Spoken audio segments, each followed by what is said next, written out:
ஸ்டேஜுக்கா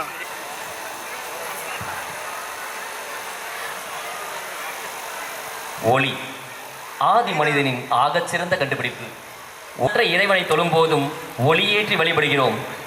எனவேதான் இன்றளவும் மருமகள் மறுவீடு புகும்போதும் மாசற்ற இறைவனை தொழும்போதும் ஒளியேற்றி வழிபடுகிறோம். திரியிட்ட தீயில் தீமைகள் பொசுங்கி குறைய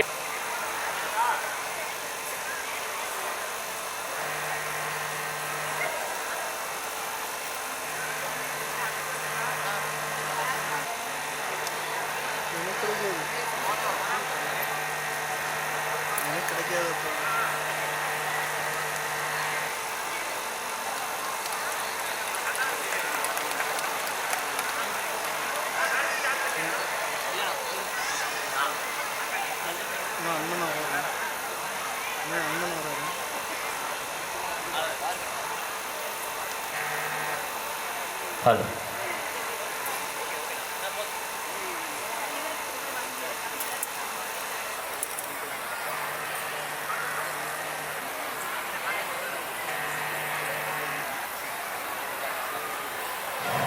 மைதானத்தில் ஆங்காங்கு நின்று கொண்டிருப்பவர்கள் இருக்கையில் அமருமாறு அன்பாய் கேட்டுக்கொள்கிறோம்.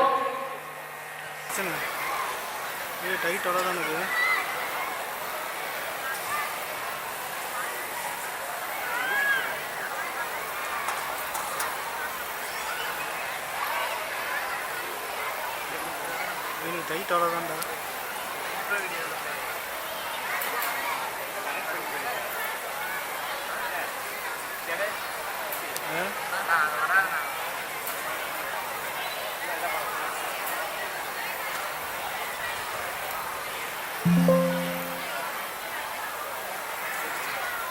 அறிவும் திறமையும் நம் உடன் பிறந்தவையாக இருக்கலாம்.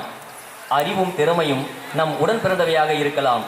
ஆனால் அனுபவம் என்பது தடுப்பூசியை போன்றது. அறிவும் திறமையும் நம் உடன் பிறந்த ஒன்றாக இருக்கலாம். ஆனால் அனுபவம் என்பது தடுப்பூசியை போன்றது. அனுபவ தடுப்பூசியை அவ்வப்போது எங்களுக்கு இட்டு வைப்பவர் இவர். இவரின் அறிவுரைகள் என்றுமே எங்களை காயப்படுத்தியதே இல்லை. ஒரு சிலர் அப்படி உணர்ந்திருக்கலாம். ஒன்றை மட்டும் புரிந்து கொள்ளுங்கள். அறிவு என்பது சுத்த தங்கமாக இருக்கலாம். ஆனால் நல்ல தங்கத்தை வைத்து நகை செய்ய முடியாது. அறிவு என்பது சுத்த தங்கமாக இருக்கலாம். ஆனால் நல்ல தங்கத்தை வைத்து நகை செய்ய முடியாது. செம்பு என்ற உலோகம் சேர்க்கப்படாவிட்டில் அது ஆபரண தங்கமாக அவதாரம் பெறாது. இவரின் அனுபவம் செம்பை போன்றது. எங்களை ஆபரணமாக அலங்கரிப்பதில் அது முக்கிய பங்கு வகிக்கிறது. இவரின் சினத்தில் கூட சிரிப்பால் மொழிபெயர்ப்பவர். இவர் தன் சினத்தை கூட சிரிப்பால் மொழிபெயர்ப்பவர். கோபத்தில் கூட குணம் மாறாதவர். பன்முகத்தன்மை பல கொண்டவர். இருப்பினும் இன்முகத்துடன் எல்லோரையும் அணுகுபவர். எங்கள் பள்ளி தாளாளர் திருவாளர் ரமணன் ஐயா அவர்களை வரவேற்புரையாற்ற அழைப்பதில் மற்றற்ற மகிழ்ச்சி கொள்கிறோம்.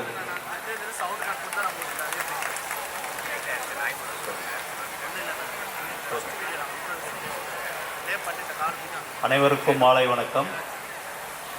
I heartily welcome you all on behalf of Lotus Educational Institution for the prestigious occasion of our school celebrating 16th annual day celebrations. It is an immense pleasure to welcome our chairman, secretary, treasurer, administrative officer and all eminent directors of Yalava Educational and Charitable Trust. Welcome you all, sir. The fragrance of flowers spread only in the direction of the wind, but the goodness of a person spreads in all direction. பூக்களின் நறுமணம் காற்று வீசும் திசையில் மணக்கும். சிறந்த மனிதர்களின் திறமை 4 திசைகளிலும் பரப்பும். So it is great pleasure in welcome our chief guest Dr. K.R. Arumugam, the great scholar, and he is a doctorate in philosophy and he is also holds a postgraduate degree in Tamil literature and a diploma in Saiva Siddhartham, and he is also a lawyer.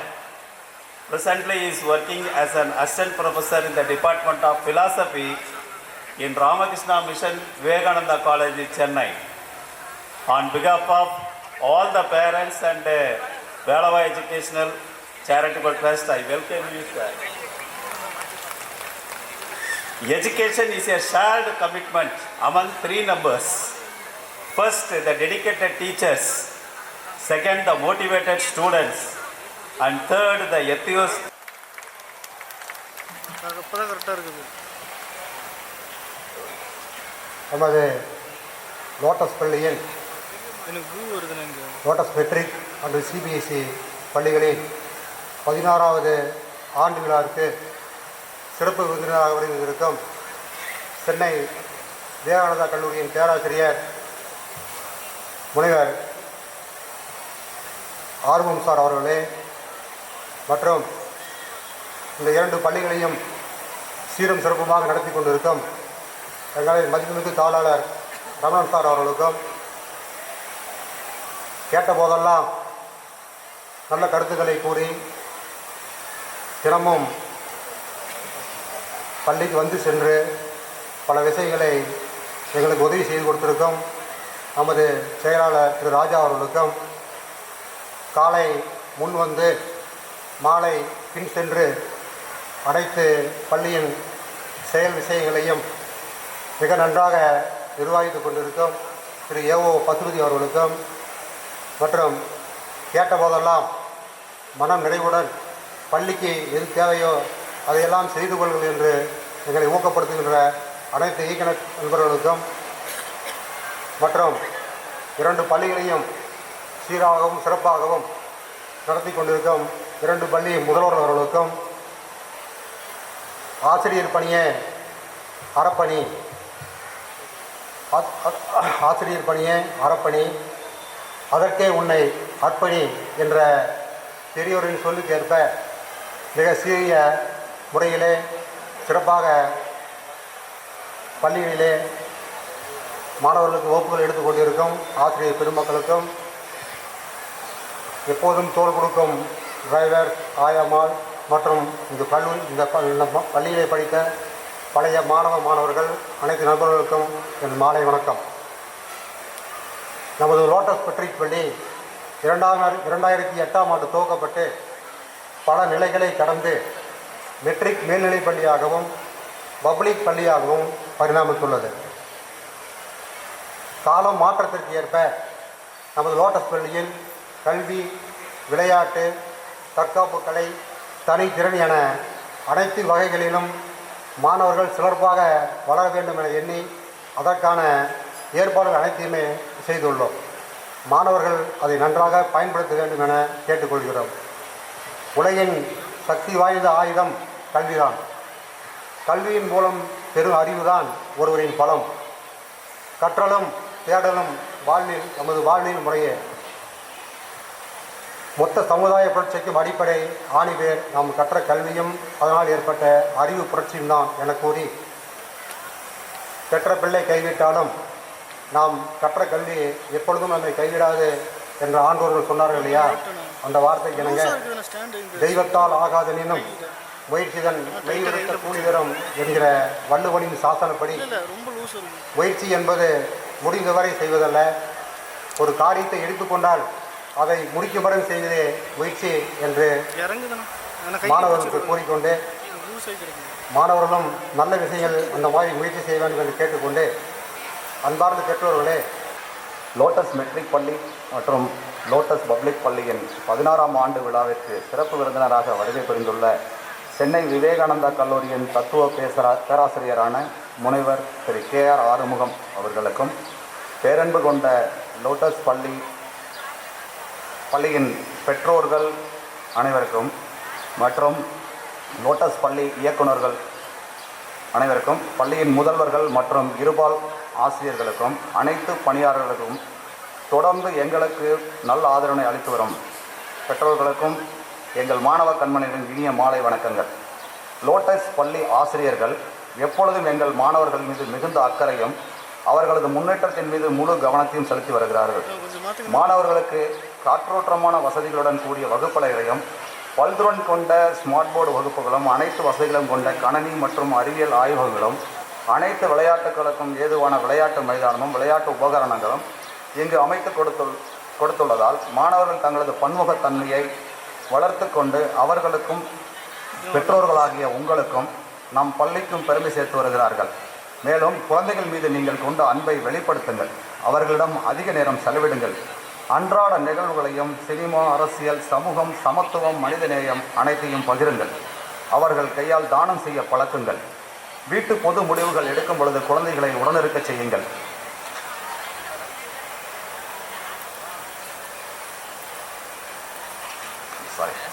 சிக்கனம் சிறு சேமிப்பின் அவசியத்தை கூறி அவர்களை பின்பற்றச் செய்யுங்கள். வங்கி, திருமணம், கோவில் விழாக்களுக்கு அழைத்துச் செல்லுங்கள். தங்கள் சாலை விதிகளை பின்பற்றுவதோடு தங்கள் குழந்தைகளுக்கும் சாலை விதிகளை சொல்லிக் கொடுங்கள். அவ்வப்பொழுது குழந்தைகள் படிக்கும் வகுப்பாசிரியரிடம் நேரிலோ கைபேசி வாயிலாகவோ கலந்துரையாடி குழந்தைகளின் உண்மை நிலையை அறிந்து கொள்ளுங்கள். தாயில் சிறந்த கோயிலும் இல்லை, தந்தை சொல்மிக்க மந்திரம் இல்லை. குழந்தைகளின் மனதில் நேர்மறை எண்ணங்களை விதையுங்கள். விதைத்தவன் உறங்கலாம், ஆனால் விதைகள் உறங்காது. பெற்றோர்களாக நீங்களும் லோட்டஸ் பள்ளி நிர்வாகமும் நமது பள்ளியின் ஆசிரியருடன் சேர்ந்து நம் குழந்தைகளின் எதிர்காலத்தை சிறப்புறச் செய்வோம். நல்லதை நினைப்போம், நல்லதை நடப்போம். வாய்ப்பளித்ததற்கு நன்றி கூறி விடைபெறுகிறேன். நன்றி, வணக்கம். Thank you, sir. The annual day celebration of our Lotus Metric Higher Secondary School. On behalf of the management, staff and students, I extend my warm welcome to our Honorable Chief Guest, Dr. K.R. Arumugam Sir, Assistant Professor in the Department of Philosophy, Vivekananda College, Chennai. I feel proud to present our school annual report for the academic year 2024-25. Our school was started in June 2009 and is being run by Velava Educational and Charitable Trust with the valuable suggestions, support and effort of 23 directors. Our school is marching towards academic excellence. This is the 16th successive and a successful year of our school with 1025 students and the most experienced and skillful teachers. Not only the strength of our school is increasing year by year, but also our eminence and academic achievements. We follow house system to encourage students to take part in sports, competitions and extracurricular activities. Our students are trained in extracurricular activities such as Silambam, roller skating, dance, archery, yoga and karate.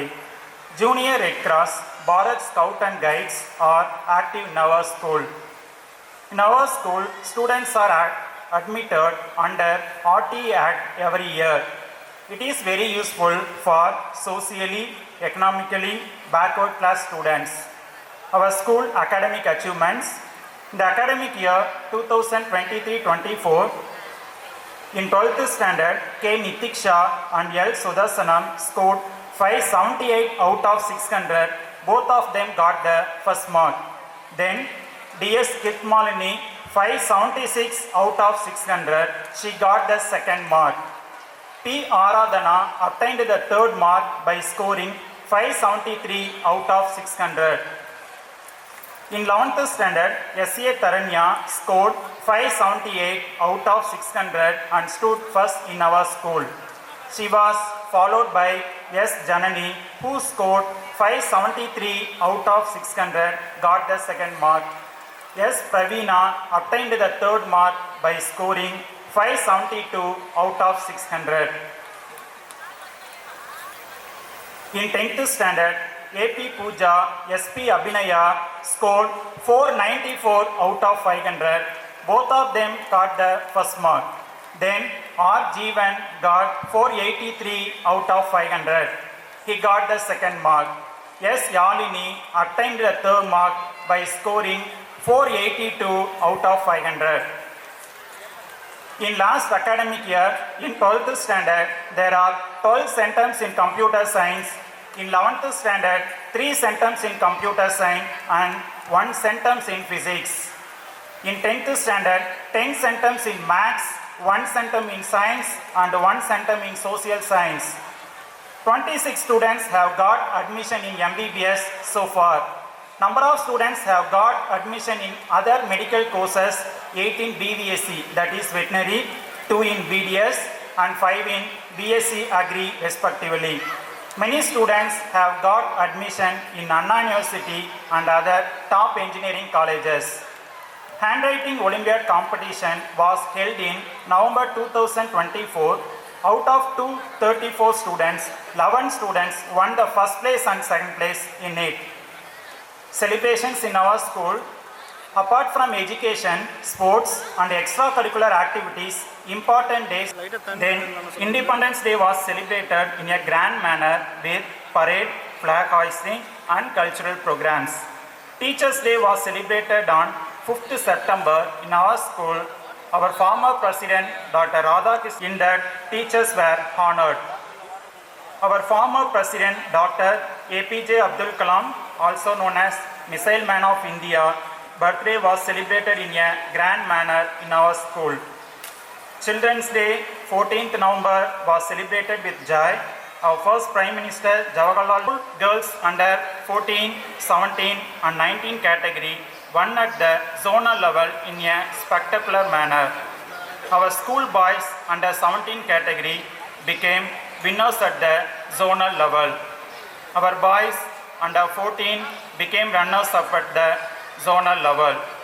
Our girls under 17 became winners at the zonal level by defeating other teams in surprising manner. In ball badminton, our boys under 14, our school girls under 14, 19 became runners-up in badminton under senior category. Our school girls become runners-up. Our students' achievement in sports are really praiseworthy. Excursion. Our school organized excursions. We have an enthusiastic team of co-curricular activity teachers for music, dance, yoga, karate, arts and craft. We also have supporting staff which includes clerical, security personnel, bus drivers and assistants. Before concluding this annual report, I express my sincere gratitude to our correspondent sir for his valuable guidance in organizing school functions, regular activities and smooth functioning of the school. Then my sincere thanks are due to all the directors who are playing a vital role in taking our school to greater heights. I thank all the teaching staff, non-teaching staff, drivers, aunties and other workers for their diligence, devotion and sincerity. Last but not least, my heart goes to thank our parents and students for their support, cooperation and deep faith. Thank you. Our respected CBSE Principal Ma'am, Mrs. J. Mary Juliana, to present the CBSE Annual Report. Sir அவனுக்கெல்லாம் சொல்லுங்க. அது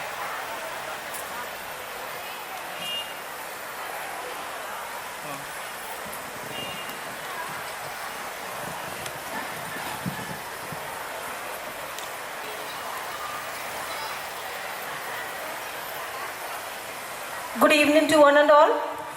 Esteemed guest of the day, Thiru K.R. Arugugam sir, respected correspondent sir, administrative officer sir, chairman sir, secretary sir, all trustee members, parents, well-wishers, teaching and non-teaching staff, and my dear children, a warm welcome aboard to everyone arrived here today.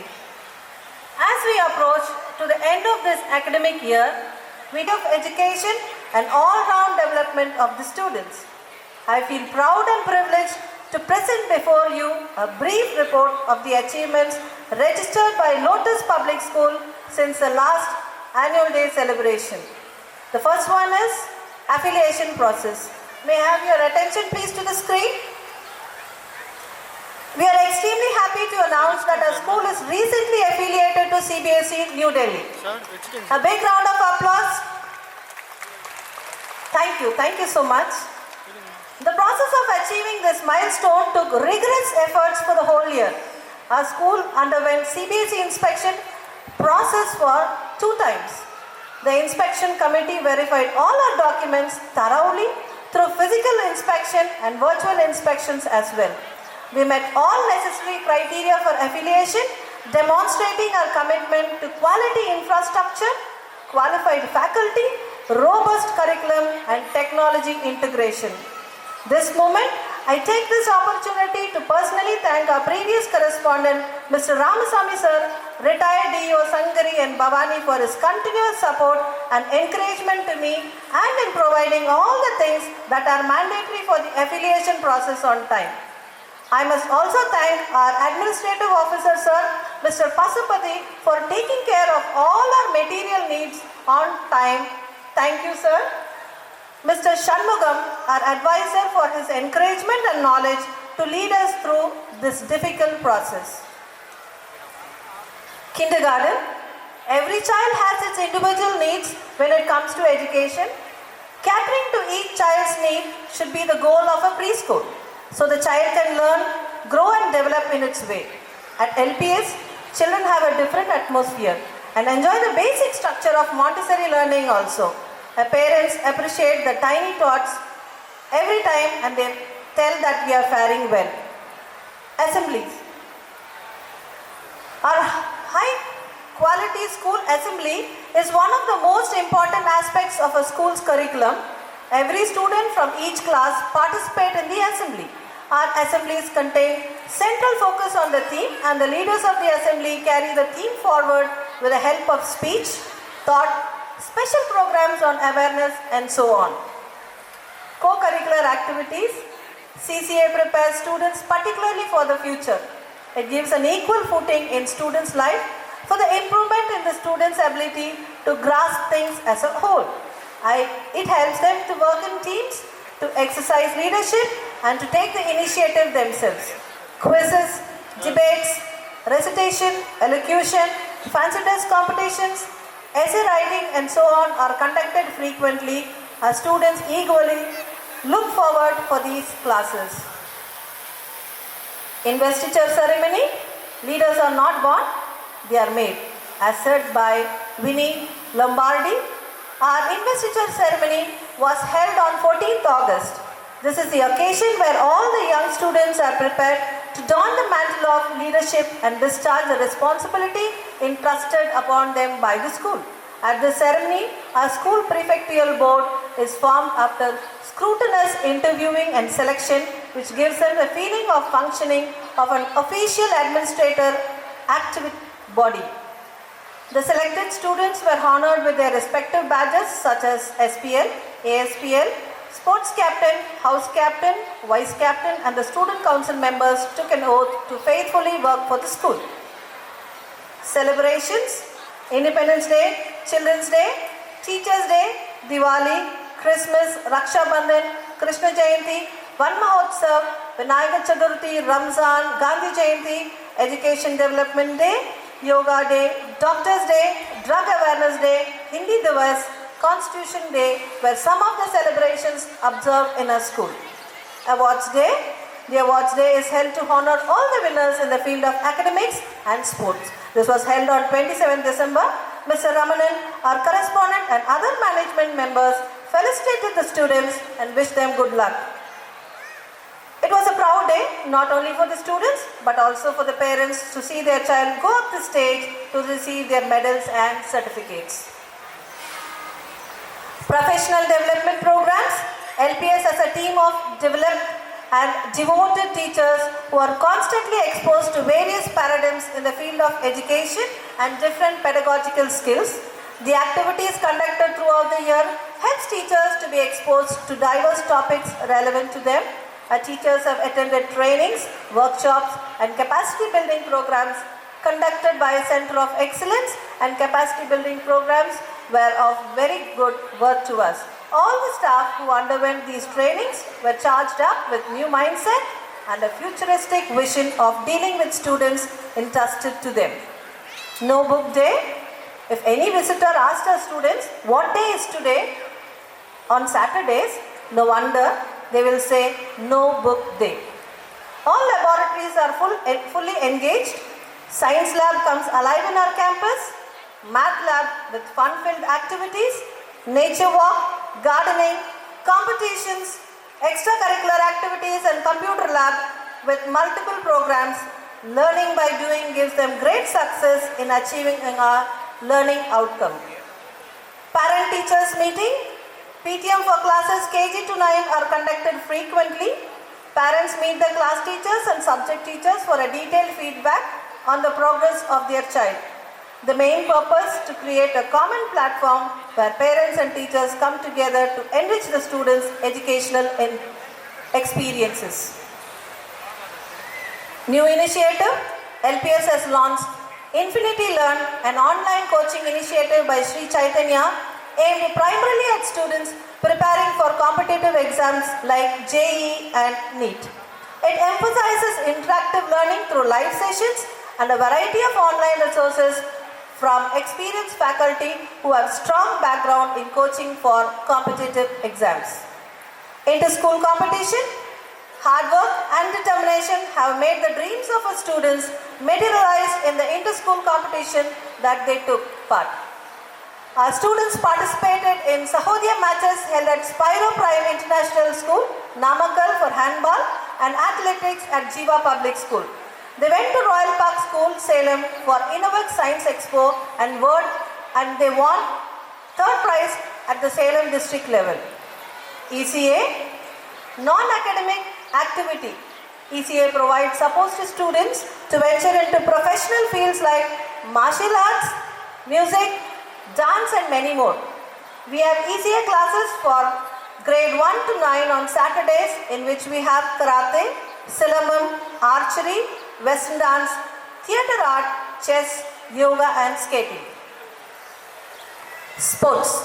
To develop a child physically, morally, socially, mentally and to some skills in co-scholastic areas, our students actively participated in different competitions in regular PT period and exposed their sports efforts in the sports day.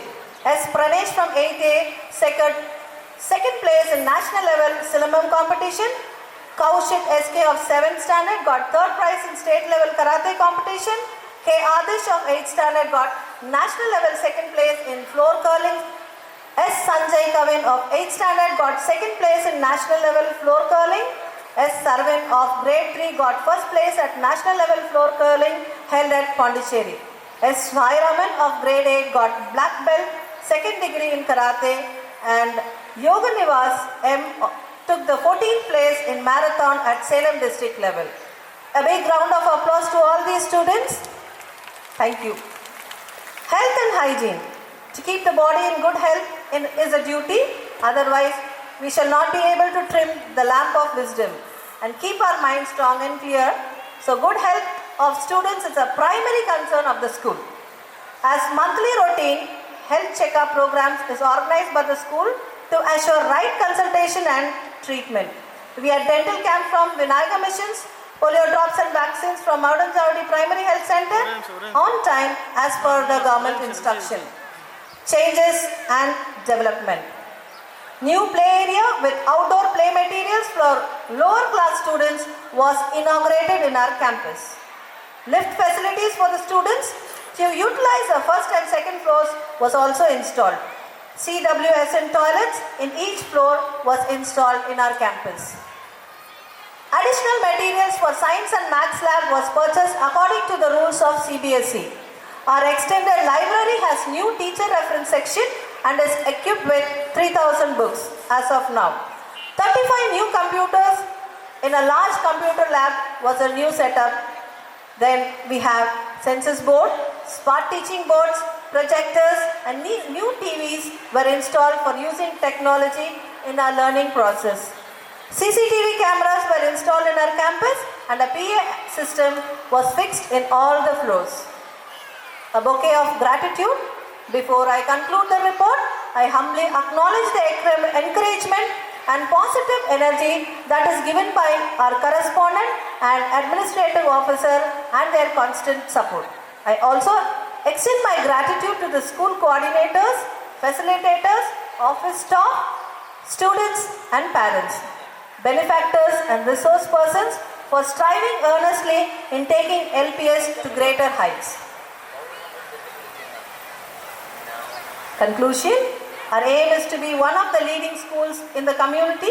We are widely acknowledged as a secular institution which develops character and ethical leaderships in students. We hope Lotus Public School will be recognized as a model for excellence in art, academic, culture and sports. I am happy to announce once again that from this citadel of knowledge, children are soaring high and will be able to be successful in different capacities. We request you to continue your support to us. Thank you all once again. முதலில் கடலை பற்றி சொல்ல வேண்டும். இவரை பற்றி சொல்ல வேண்டும் என்றால் முதலில் கடலை பற்றி சொல்ல வேண்டும். கடல் கால வெள்ளம் தேங்கி நிற்கும் நீல பள்ளம். கடல் வாசிக்க கிடைக்காத பல வரலாறுகளை தின்று செறித்து நின்று சிரிக்கும் நிஜம். வாசிக்க கிடைக்காத பல வரலாறுகளை தின்று செறித்து நின்று சிரிக்கும் நிஜம். அவரவர் அணுகும் இவரும் ஒரு அனுபவ கடல்தான். அவரவர் அணுகும் விதத்தில்தான் வாழ்க்கை வகைப்படுத்தப்படுகிறது என்று உறக்க உரைத்தவர். அவரவர் அணுகும் விதத்தில்தான் வாழ்க்கை வகைப்படுத்தப்படுகிறது என்று உறக்க உரைத்தவர். அதுவும் சரிதானே. பறவையின் பார்வையில் உலக மனிதர்கள் யாவரும் ஊனமுற்றவர்கள் தானே. காணும் விதத்தில்தான் வானம் கூட அழகாக தெரிகிறது. இந்த உலகில் முயற்சிகளின் மீது நம்பிக்கையும் வெற்றியின் மீது வெறியும் இல்லாவிடில் இவ்வுலகம் பிறந்த மேலேக்கே இருந்திருக்கக்கூடும். இந்த உலகில் முயற்சிகளின் மீது நம்பிக்கையும் வெற்றியின் மீது வெறியும் சென்னையில் உள்ள நூலகங்கள் பலவற்றில் வாடகை இல்லாமல் வசித்தவர். இவர் சென்னையில் உள்ள நூலகங்கள் பலவற்றில் வாடகை இல்லாமல் வசித்தவர். எனவே வரலாற்றில் உள்ள இயல்புக்கும் திரிபுக்கும் இடைப்பட்ட வித்தியாசத்தை ஆராய்ந்தவர். திருமூலர் காலத்தின் குரல் என்ற ஒப்பற்ற நூலின் மூலம் உலக வரலாற்றில் இடம் பிடித்தவர். அது மட்டுமா, நட்டக்கல்லை தெய்வம் என்று உயிர் வளர்க்கும் திருமந்திரம், பெண் உகந்த பெரும்பித்தன் என தனிப்பெரும் நூல்கள் பல எழுதிய தன்னிகரற்ற எழுத்தாளர். மொத்தத்தில் பகுத்தறிவு பட்டறையின் தலைமை கொள்ளனிவர். தேநீரை பற்றி பேச சொன்னால் கூட 400 பக்கங்களுக்கு மிகாமல் பேசுவார். தேநீரை பற்றி பேச சொன்னால் கூட 400 பக்கங்களுக்கு மிகாமல் பேசும் பேராற்றல் கொண்டவர். சிங்கத்தின் குரல் வலையில் லோட்டஸ் குழும பள்ளிகளினுடைய தாளாளர் ரமணன் அவர்களையும், அறக்கட்டளையினுடைய தலைவர், அறக்கட்டளையினுடைய இயக்குநர்கள், பள்ளியினுடைய முதல்வர், சிபிஎஸ்இ பள்ளியினுடைய முதல்வர், வந்திருக்கிற பெற்றோர்கள், மாணவர்கள் அனைவரையும் வணங்கி மகிழ்கிறேன். இவ்வளவு நிறைவாக பெற்றோர்கள் வந்து கூடியிருப்பார்கள் என்று உண்மையிலேயே நான் எதிர்பார்க்கவில்லை.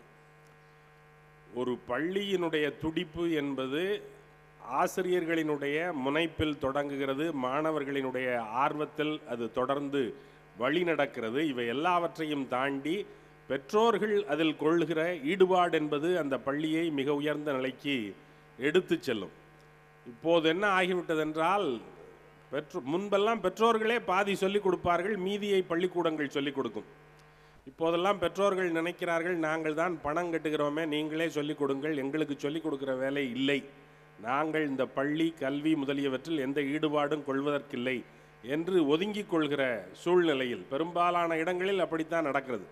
பிள்ளையை கொண்டு போய் காலையில் விட்டால் காலை பலகாரத்திலிருந்து மதிய உணவு வரை எல்லாவற்றையும் பள்ளியிலேயே கொடுத்து முழு நேர மேய்ப்பு வேலையையும் பள்ளியே பார்த்து மாலையில் வீட்டுக்கு அனுப்பினால் பிள்ளையை சொந்தமாக்கி கொள்கிற நிலையை சென்னையில் பல பள்ளிக்கூடங்களில் பார்க்கிறேன். ஆனால் இங்கே இந்த பள்ளிக்கூடத்தில் இந்த பள்ளியினுடைய பெருமிதமான ஒரு நாளில் நாங்களும் பங்கு கொள்வோம் என்று திரளாக வந்திருக்கிற இந்த பெருங்கூட்டத்தை பார்க்கும்போது உண்மையிலேயே எனக்கு மலைப்பாக இருந்தது. அவர் ஐயா கொஞ்சம் இன்னும் ஆட்கள் வரவில்லை, ஆனால் வந்து விடுவார்கள் என்று நம்பிக்கையோடு சொல்லிக்கொண்டே இருந்தார். அந்த நம்பிக்கை பொய்யாகாத விதத்தில் பெரும் திரளாக வந்திருக்கிற உங்கள் அனைவரையும் வணங்குகிறேன். ஒரு காலத்தில் ஏட்டு பள்ளிக்கூடங்கள் என்று சில பள்ளிக்கூடங்கள் இருந்தன. ஒரு 80 ஆண்டுகளுக்கு முன்னால் என்று வைத்துக் கொள்ளுங்களேன். 80 ஆண்டுகளுக்கு முன்னால் தொடக்க பள்ளிக்கூடங்கள், இப்போது ஆரம்ப பள்ளிகள் என்று இருக்கிற அந்த பிரைமரி ஸ்கூல்ஸ் அப்போ இல்லை. அப்போ ஏட்டு பள்ளிக்கூடங்கள் என்று ஒரு ஒற்றையாசிரியர் பள்ளிக்கூடம் இருக்கும். ஒரு திண்ணையில் வச்சு அவர் பாடம் நடத்துவார். ஒரு வாத்தியார் தான் இருப்பார். அப்போ அதில் 1வது 2வது 3வது 4வதுன்னெல்லாம் வகுப்புகள் பிரிக்கப்படுற வசதியெல்லாம் கிடையாது. சின்ன பிள்ளைகளுக்கு ஒரு வகையில் சொல்லிக் கொடுப்பாரு, கொஞ்சம் பெரிய பிள்ளைகளுக்கு வேற ஒரு வகையில் சொல்லிக் கொடுப்பார். புத்தகங்கள், அச்சடிக்கப்பட்ட புத்தகங்களுக்கான சௌகரியங்கள் எல்லாம் அப்போ இல்லை. அச்சடிக்கப்பட்ட புத்தகங்கள் வந்துவிட்டன என்றாலும் கூட ஏடுகளில் எழுதி வைக்கப்பட்டிருப்பதை படித்து சொல்லிக் கொடுக்கிற வழக்கம் இருந்தது. எல்லாருக்கும் புத்தகம் வாங்குகிற வசதி கிடையாது, எல்லாராலும் ஏட்டில் எழுத முடியாது என்பதனால் பெருமளவிற்கு மனப்பாடம் செய்கிற கல்வி முறை ஒன்று இருந்தது. அப்போது பாடம் படிக்கும்போது ஒரு கடவுள் வாழ்த்தொன்று பாடுவார்கள். நெடுமால் திருமருகா நித்தன் மதலாய் கொடுமால் வினையகற்றும் குன்றே தடுமாறாது எண் 30 வாயும் என் சித்தத்தே நிற்க பண் உத்தமனே பரிந்து என்று முருகனை வாழ்த்திவிட்டு பாடத்தை தொடங்குகிற கடவுள் வாழ்த்து பாட்டு. எந்த பாடத்தை படிக்கும்போது இந்த பாட்டு படிக்கப்படும் என்றால், கணக்கு பாடம் படிக்கும்போது இந்த பாட்டு படிக்கப்படும். இப்போது இந்த விழா தொடங்குவதற்கு முன்பாக தமிழ்த்தாய் வாழ்த்து பாடிவிட்டு இந்த விழாவை தொடங்கியதைப் போல, கணக்கு பாடத்தை படிப்பதற்கு முன்னால் இந்த பாட்டை குறிப்பாக படித்துவிட்டு முருகனுக்கு வணக்கம் செலுத்தி, எனக்கு இந்த கணக்கு பாடம் மனத்தில் நிலையாக நின்று நிலை பெற உதவு என்று வணங்கிவிட்டு அந்த வகுப்பை தொடங்குவார்கள். அந்த பாட்டில் ஒரு வரி வருகிறது, எண் 30 வாயும் என் சித்தத்தே நிற்க பண் உத்தமனே பரிந்து. அது என்ன எண் 30 வாய்? எண்ணுன்னா நம்பர், அது புரியுது. 30 வாய் அப்படின்னு சொல்கிறாங்களே, அது என்ன அப்படின்னா, அது ஒரு வாய்ப்பாட்டு முறைமை பழைய காலத்தில் இருந்திருக்கிறது. இப்போது அழிந்து போய்விட்டது. இப்போ உங்களுக்கு நமக்கு சொல்லிக் கொடுக்கும்போது, எனக்கெல்லாம் 12ஆம் வாய்ப்பாடு வரைக்கும் சொல்லிக் கொடுத்தார்கள். 12ஆம் வாய்ப்பாடு வரைக்கும் மனப்பாடம் செய்ய வேண்டும் என்று எனக்கு வலியுறுத்தப்பட்டது. 12ஆம் வாய்ப்பாடை 12 வரைக்கும் சொல்லுவோம், அது வரைக்கும் தெரியும் மனப்பாடமாக. எனக்கு முந்தைய தலைமுறையில் 16ஆம் வாய்ப்பாடு வரைக்கும் சொல்லிக் கொடுத்தார்கள், மனப்பாடம் செய்ய சொன்னார்கள். 1ஆம் வாய்ப்பாட்டில் தொடங்கும், 16ஆம் வாய்ப்பாட்டில் முடிவடையும். அவ்வளவுதான் நமக்கு வாய்ப்பாடுகளினுடைய பழக்கம். ஆனால் அதற்கு முந்தைய இந்த ஏட்டுப்பள்ளிக்கூட காலத்தில் 1லிருந்து தானே நாம் எண்ணிக்கையை தொடங்குகிறோம். அவர்கள் 1க்கு கீழேயும் போனார்கள். 1க்கு மேல் இருக்கிற எண்களுக்கெல்லாம் மேல்வாய் இலக்கம் என்று பெயர், 1க்கு கீழ் இருக்கிற எண்களுக்கெல்லாம் கீழ்வாய் இலக்கம் என்று பெயர். நமக்கு 1க்கு கீழ் என்றால் 0, அதற்கு பிறகு புள்ளி வைத்த எண்கள், தசமஸ்தானத்து எண்கள் என்று நாம் கணக்கு வைத்துக் கொள்கிறோம். ஆனால் அவர்கள் எப்படி கணக்கிட்டிருக்கிறார்கள் என்றால், எதுவரைக்கும் போயிருக்கிறார்கள் என்றால், இம்மி மும்மி என்கிற கணக்கு வரைக்கும் போகிறார்கள். இம்மிங்கிறது என்ன? முந்திரி, காணி, அரைக்காணி என்றெல்லாம் கணக்கு வைத்திருக்கிறார்கள். ஒரு எண்ணை 320ஆல் வகுத்தா, 1 என்கிற எண்ணை 320ஆல் வகுத்தால் அதுக்கு பேர் ஒரு முந்திரி. 1/320 எவ்வளவு அப்படின்னா 0.003125. இப்படி காணி, அரைக்காணி, கால், அரைக்கால், முக்கால், வீசம் என்றெல்லாம் கணக்கு சொல்லுகிறார்கள். எவ்வளோ காம்ப்ளிகேட்டடாக கணக்கு போட்டிருக்காங்க அப்படின்னு பார்த்தீங்கன்னா வியப்பாக இருக்குது. இவ்வளோ கணக்கெல்லாம் நம்ம ஆளுங்க போட்டிருக்காங்களா அப்படின்னு. ஒரு பகுதி நிலம் இருக்குது. இந்த ஒரு பகுதி நிலத்தை 3 அண்ணன் தம்பிகளுக்கு பிரித்து கொடுக்கணும். எந்த தகராறும் வராமல் பிரித்து கொடுக்கணும். நீங்கள் அது ரொம்ப எளிதுங்க அப்படின்னு 1/3 அப்படின்னு கால்குலேட்டரில் போட்டு வகுத்தீங்கன்னா அது 0.333 அப்படின்னு உங்களுக்கு பிரித்து கொடுத்துரும். அப்புறம் 3 போய்கிட்டே இருக்கும். 0.333333 போய்கிட்டே இருக்கும். அப்படி இன்ஃபினிட்டாக போகாமல் அந்த எண்ணை ஒரு இடத்துல நிப்பாட்டுறான், துல்லிதமாக கணக்கு போடுறான். அந்த கணக்கை ஒரு வாய்ப்பாட்டை வச்சு போடுறான். அந்த வாய்ப்பாட்டுக்கு பேர் காணி முந்திரி வாய்ப்பாடு. இந்த காணி முந்திரி வாய்ப்பாடு, நமக்கு தெரிஞ்ச வாய்ப்பாடுகள் எல்லாம் 1ஆம் வாய்ப்பாட்டிலிருந்து அதற்கு மேலுள்ள வாய்ப்பாடுகள். ஆனால் அந்த காணி முந்திரி வாய்ப்பாடுங்கிறது 1க்கு கீழ் இருக்கிற இலக்கங்களினுடைய வாய்ப்பாடு. அந்த கணக்கு மட்டும் நான் சொல்கிறேன் கேளுங்க, வியப்பாக இருக்குது. 3 முக்கா மீதி கா, மும்மாகாணி முண்டாணி மீதி மாகாணி, 3 காணி முக்காணி மீதி அரைமா, 3 காணி காணி அரைக்காணி மீதி அரைக்காணி, 3 1/2 மீதி அரை, 3 கால் கால்ரை கால் மீதி அரைக்கால், மும்முக்காணி அரைக்காணி முந்திரி மீதி முந்திரி, கீழ் முந்திரி 1க்கு இம்மி 21, 3 பேருக்கு 21, 3 21.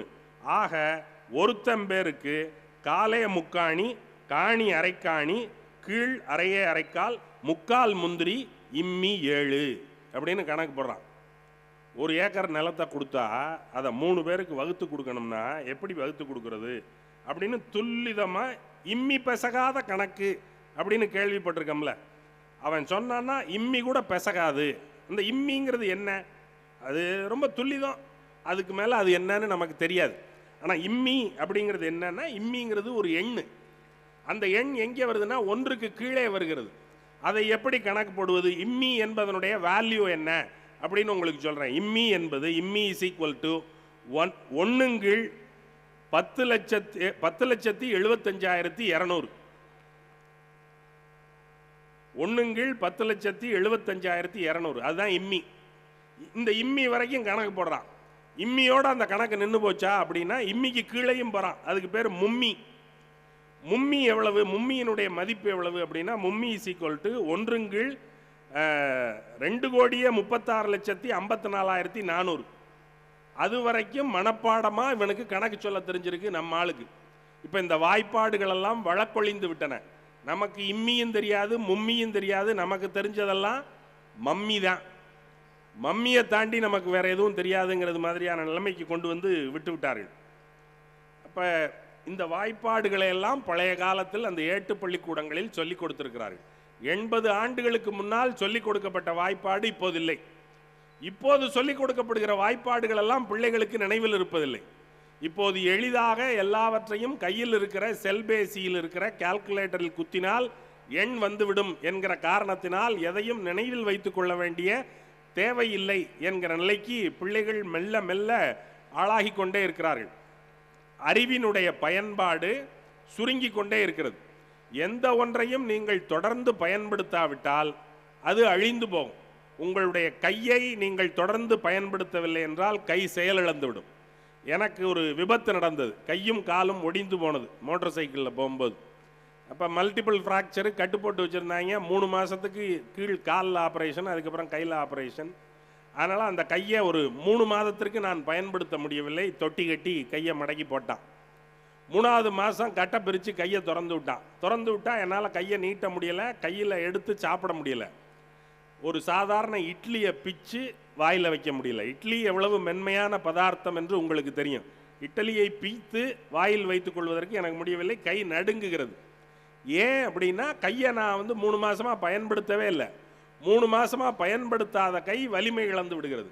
அப்போ நீங்கள் பயன்படுத்தாத அறிவு என்ன ஆகும், அதுவும் வலிமை இழந்து விடும். ஆகையினால் அறிவு மீண்டும் மீண்டும் பயன்படுத்தப்படுவதன் மூலம்தான் வலிமை பெறுமே ஒழிய அதை நம்ம இந்த மாதிரி கருவிகளின் துணையில் பயன்படுத்த தொடங்கிட்டோம்னா அறிவு மெல்ல மெல்ல வலிமை இழந்துவிடும், மூளை வலிமை இழந்துவிடும். ஆனால் நமக்கு ஒரு கேள்வி இருக்கு, ஏன் இவ்வளவு வாய்ப்பாடு எதுக்குங்க படிக்கணும், இம்மி மும்மி எல்லாம் ஏங்க படிக்கணும், அதனுடைய பயன் என்ன அப்படின்னு ஒரு கேள்வி வரும். இப்போ நான் இந்த கணக்கெல்லாம் சொன்னதுனால எனக்கு பிரமாதமாக கணக்கு வரும்னு நீங்கள் நினைக்க வேண்டாம். நான் கணக்கில் ஒன்றும் பிரமாதமாக மார்க் வாங்கினவே இல்லை. நான் 99 தான் வாங்கினேன் கணக்கில். 99 நல்ல மார்க் தானேன்னு நினைக்க வேண்டாம். நான் படித்த போது 200க்கு 99. ஆகையினால 100க்குன்னு கணக்கு பார்த்தா 49 தான். அதனால் ஒரு சிறப்பான மார்க்கில் எப்படியோ முக்கி பாஸ் ஆகிட்டேன் கணக்கில். எனக்கு கணக்கு வராது. கணக்கு வராததுனால தான் நான் ஃபிலாசபி மாதிரியான ஒரு சப்ஜெக்டை போய் எடுத்தேன். எனக்கு இன்ஜினியரிங் படிக்கணும்னு விருப்பம், ஆனால் கணக்கில் மார்க் இல்லாததுனால இன்ஜினியரிங் எனக்கு கிடைக்கல. அப்போ 25,000 ரூபா கொடுத்தா இன்ஜினியரிங் சீட்டு கொடுப்பாங்க. எங்கள் அப்பா கொடுக்க மாட்டேன்ட்டார். நீ மார்க் வாங்கலை, உனக்கு 25,000 ரூபா கொடுத்து நான் இன்ஜினியரிங்லாம் சேர்த்து விட மாட்டேன், எது கிடைக்குதோ சேர்ந்துக்கேன்ட்டார். பிறகு நான் பிஎஸ்சி ஃபிசிக்ஸ் படிக்கிறதுக்கு போன இடத்துல பிஏ ஃபிலாசபி என்கிற படிப்பை அறிந்து பிறகு ஒரு விருப்பத்தோடு பிஏ ஃபிலாசபி சேர்ந்து மெய்யியல் என்று சொல்லப்படுகிற அந்த தத்துவம் என்கிற பாடத்தை படித்தேன். பிறகு அதில் முனைவர் பட்டம் பெற்றேன். பிறகு அதிலேயே ஆசிரியராகவும் ஆனேன் என்பது வேறு. ஆனால் எனக்கு கணக்கு வராது. எனக்கு மெய்யியல் படிக்கிறதுல என்ன பெரிய விருப்பம் அப்படின்னா எனக்கு கணக்கு வராது. நான் பிஎஸ்சி ஃபிசிக்ஸ் படித்தேன்னா மறுபடியும் அதில் துணைமை பாடமாக கணக்கு வரும். பிஎஸ்சி ஃபிசிக்ஸ் எடுத்தால் ஃபிசிக்ஸ் மேஜர், கெமிஸ்ட்ரியும் மேத்தமேட்டிக்ஸும் அலைடு துணை பாடங்கள், மறுபடியும் கணக்கு படிக்கணும். 2 வருஷத்துக்கு கணக்கு வரும். அப்புறம் ஃபிசிக்ஸு கணக்கு சார்ந்து தான் நடக்கும், எனக்கு வராது. அதனால் நான் பிஏ ஃபிலாசபி போய் சேர்ந்துட்டேன். ஏன்னா அதில் கணக்கு கிடையாது, வம்பே இல்லை, தப்பிச்சோம் அப்படின்னு அதில் போய் சேர்ந்துட்டேன். எங்கள் பள்ளிக்கூடத்தில் கணக்கு வாத்தியார் நடத்தும் போது நாங்கள் ஒழுங்காக கவனிக்கலை. NN கிருஷ்ணமூர்த்தின்னு ஒரு கணக்கு வாத்தியார் எங்களுக்கு கணக்கு நடத்தினார் 11வது 12வதுல. BR ஜவஹர்லால்னு ஒருத்தர் நடத்தினார், NN கிருஷ்ணமூர்த்தின்னு ஒருத்தர் நடத்தினார். அவர் பாடம் நடத்தும்போது அவர் ஒரு விளக்கமாக சொல்லி கொடுக்க மாட்டார், கணக்கை ஒர்க் அவுட் பண்ணிடுவார், போர்டில் எழுதிக்கிட்டே இருப்பார், வெக்டார் வெக்டார்னு போட்டுக்கிட்டே இருப்பார். நாங்கள் எல்லாரும் என்ன சொல்கிறாரு, இந்த கணக்கு ஏன் இப்படி வருதுங்கிறதெல்லாம் எங்களுக்கு புரியாது, அப்படி பான்னு பார்த்துக்கிட்டே இருப்போம். அதை எழுதி முடித்ததுக்கப்புறம் எழுதிக்க அப்படிம்பார், எழுதிக்குவோம், அவ்வளோதான். இந்த கணக்கு எப்படி புரியும், சொல்லி கொடுக்கணும்ல, இந்த ஸ்டெப் எப்படி வந்துச்சு, இந்த ஸ்டெப் எப்படி வந்துச்சு அப்படின்னு சொல்லி கொடுத்தா புரியும். சொல்லி கொடுக்க மாட்டார், எழுதிக்கிட்டே போவார், எழுதிக்க அப்படிம்பார். அதனால் நாங்கள் என்ன பண்ணுவோம், வம்புக்குன்னு பேப்பரில் ராக்கெட் செஞ்சு வாத்தியார் மேலே அடிப்போம். வாத்தியார் மேலே ராக்கெட் விழுகும், பக்கத்தில் போர்டு மேலே விழுகும். அவர் என்ன பண்ணுவார், கையில் ஒரு டஸ்டர் இருக்கும், இப்போ இருக்கிற மாதிரி கட்டை டஸ்டர்லாம் கிடையாது. அப்போ அந்த துணியெல்லாம் வச்சு அடைச்சி மூட்டை மாதிரி ஒரு டஸ்டர் இருக்கும், துணி மூட்டை, சின்னதாக கையளவுக்கு ஒரு துணி மூட்டை மாதிரி ஒரு டஸ்டர் இருக்கும். அதை அழிச்சு அதில் பூரா சாக் பீஸ் பவுடராக இருக்கும். அதை எடுத்து எங்கள் மேலே வீசுவார்.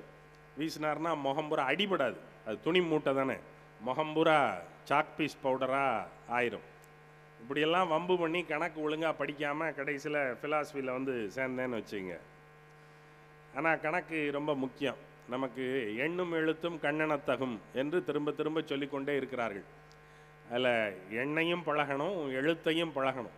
எழுத்தை ஒருவேளை பழக முடியாமல் போயிருச்சுன்னா கூட எண்ணை கண்டிப்பாக பழகணும். எண் என்பது வெறும் நம்பர் மட்டும் இல்லை, நாம் எண்ணுகிற எண்ணமும் கூட என்பதனால் எண்ணை பழக வேண்டியது, எண்ணுவதற்கு பழக வேண்டியது என்பது ரொம்ப முக்கியம். அது சரி, அதெல்லாம் பழக வேண்டியதுதான். ஆனால் அதுக்காக இம்மி மும்மி வரைக்கும் படிக்கணுமா எண்ணை பற்றி? நமக்கு ஒன்றுக்கு மேலே படித்தா பத்தாதா? அதுக்கு மேலே எது வேணும்னாலும் கால்குலேட்டரில் போட்டுக்கலாம். இன்ஜினியரிங் கால்குலேட்டர் இருக்குது, லாகிருதம் கால்குலேட்டர் இருக்குது, எல்லாத்துக்கும் கால்குலேட்டர் வந்துருச்சு. கம்ப்யூட்டரில் போய் ஏஐயில் அடித்து என்ன கேட்டாலும் அது உடனே உங்களுக்கு சொல்லுது. இதையெல்லாம் நான் படிக்க வேண்டிய அவசியம் என்ன இருக்கிறது அப்படின்னு கேட்டால், எதுக்காக படிக்கணும்? படிப்பினுடைய நோக்கம் என்ன, கல்வியினுடைய நோக்கம் என்ன அப்படின்னா, கல்வியினுடைய நோக்கம் என்னன்னா உடனே நமக்கு அது ஒரு கண்டெஸ்டட் கான்செப்ட். கல்வியினுடைய நோக்கம் என்ன அப்படிங்கிறத பற்றி பல்வேறு ஆட்களுக்கும் பல்வேறு கருத்துக்கள் இருக்கின்றன.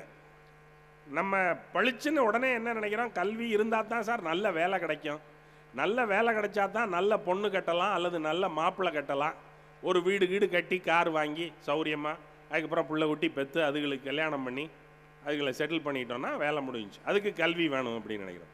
ஆனால் அவ்வளோதானா கல்வி? வேலை வாங்கிறத தவிர கல்விக்கு வேறு நோக்கமே இல்லையா அப்படின்னெல்லாம் ஆராய்ஞ்சு பார்த்தோம்னா, ஒருத்தன் சொல்கிறான், கல்வியினுடைய நோக்கம் என்பது 3. ஒரு கல்வி என்பது ஒருவனுக்கு தனிப்பட்ட முறையில் திருப்தி அளிப்பதாக இருக்க வேண்டும், பர்சனலி சாட்டிஸ்ஃபையிங். எனக்கு திருப்தி இருக்கணும், நான் படித்ததை குறித்து எனக்கு ஒரு நிறைவு இருக்கணும், நான் நல்லா படித்தேன், சிறந்ததை படித்தேன், அது என்னுடைய வாழ்க்கையை செம்மைப்படுத்துகிறது என்கிற நிறைவு இருக்க வேண்டும். 2வது, அது உங்களுக்கு எக்கனாமிக்கலாக ஏதாவது ப்ரொவைட் பண்ணணும், உங்களுக்கு பொருளாதார ரீதியில் உங்களுடைய பொருளாதாரத்தை, வாழ்வாதார வசதிகளை மேம்படுத்துகிற வகையில் அது ஏதேனும் ஒரு நன்மையை உங்களுக்கு செய்ய வேண்டும். 3வது, அந்த கல்வி இந்த சமூகத்திற்கு நீங்கள் ஏதேனும் நன்மை செய்வதற்கு உங்களுக்கு பயன்பட வேண்டும். 3 பயன்: உங்களுக்கு தனிப்பட்ட திருப்தி, உங்களுக்கு பொருளாதார வாழ்வில் ஒரு சிறு மேம்பாடு, 3வது இந்த சமுதாயத்திற்கு நீங்கள் செய்யக்கூடிய நன்மை. இந்த 3ஐயும் தந்தால் ஒரு மனிதனுடைய ஆளுமை சிறப்பான ஆளுமையாக இருக்கும், அந்த மனிதன் உயர்ந்த மனிதனாக வருவான், அந்த மனிதனுக்கும் பயன், அந்த மனிதனால் அந்த சமூகத்திற்கும் பயன் என்று கல்வியினுடைய தேவையை குறித்து அறிஞர்கள் சொல்லுகிறார்கள். ஆனால் என்ன சிக்கல்னா, இந்த 3மே நமக்கு கிடைக்காது. இந்த 3 ஒன்றா சேர்ந்து நமக்கு கிடைக்காது.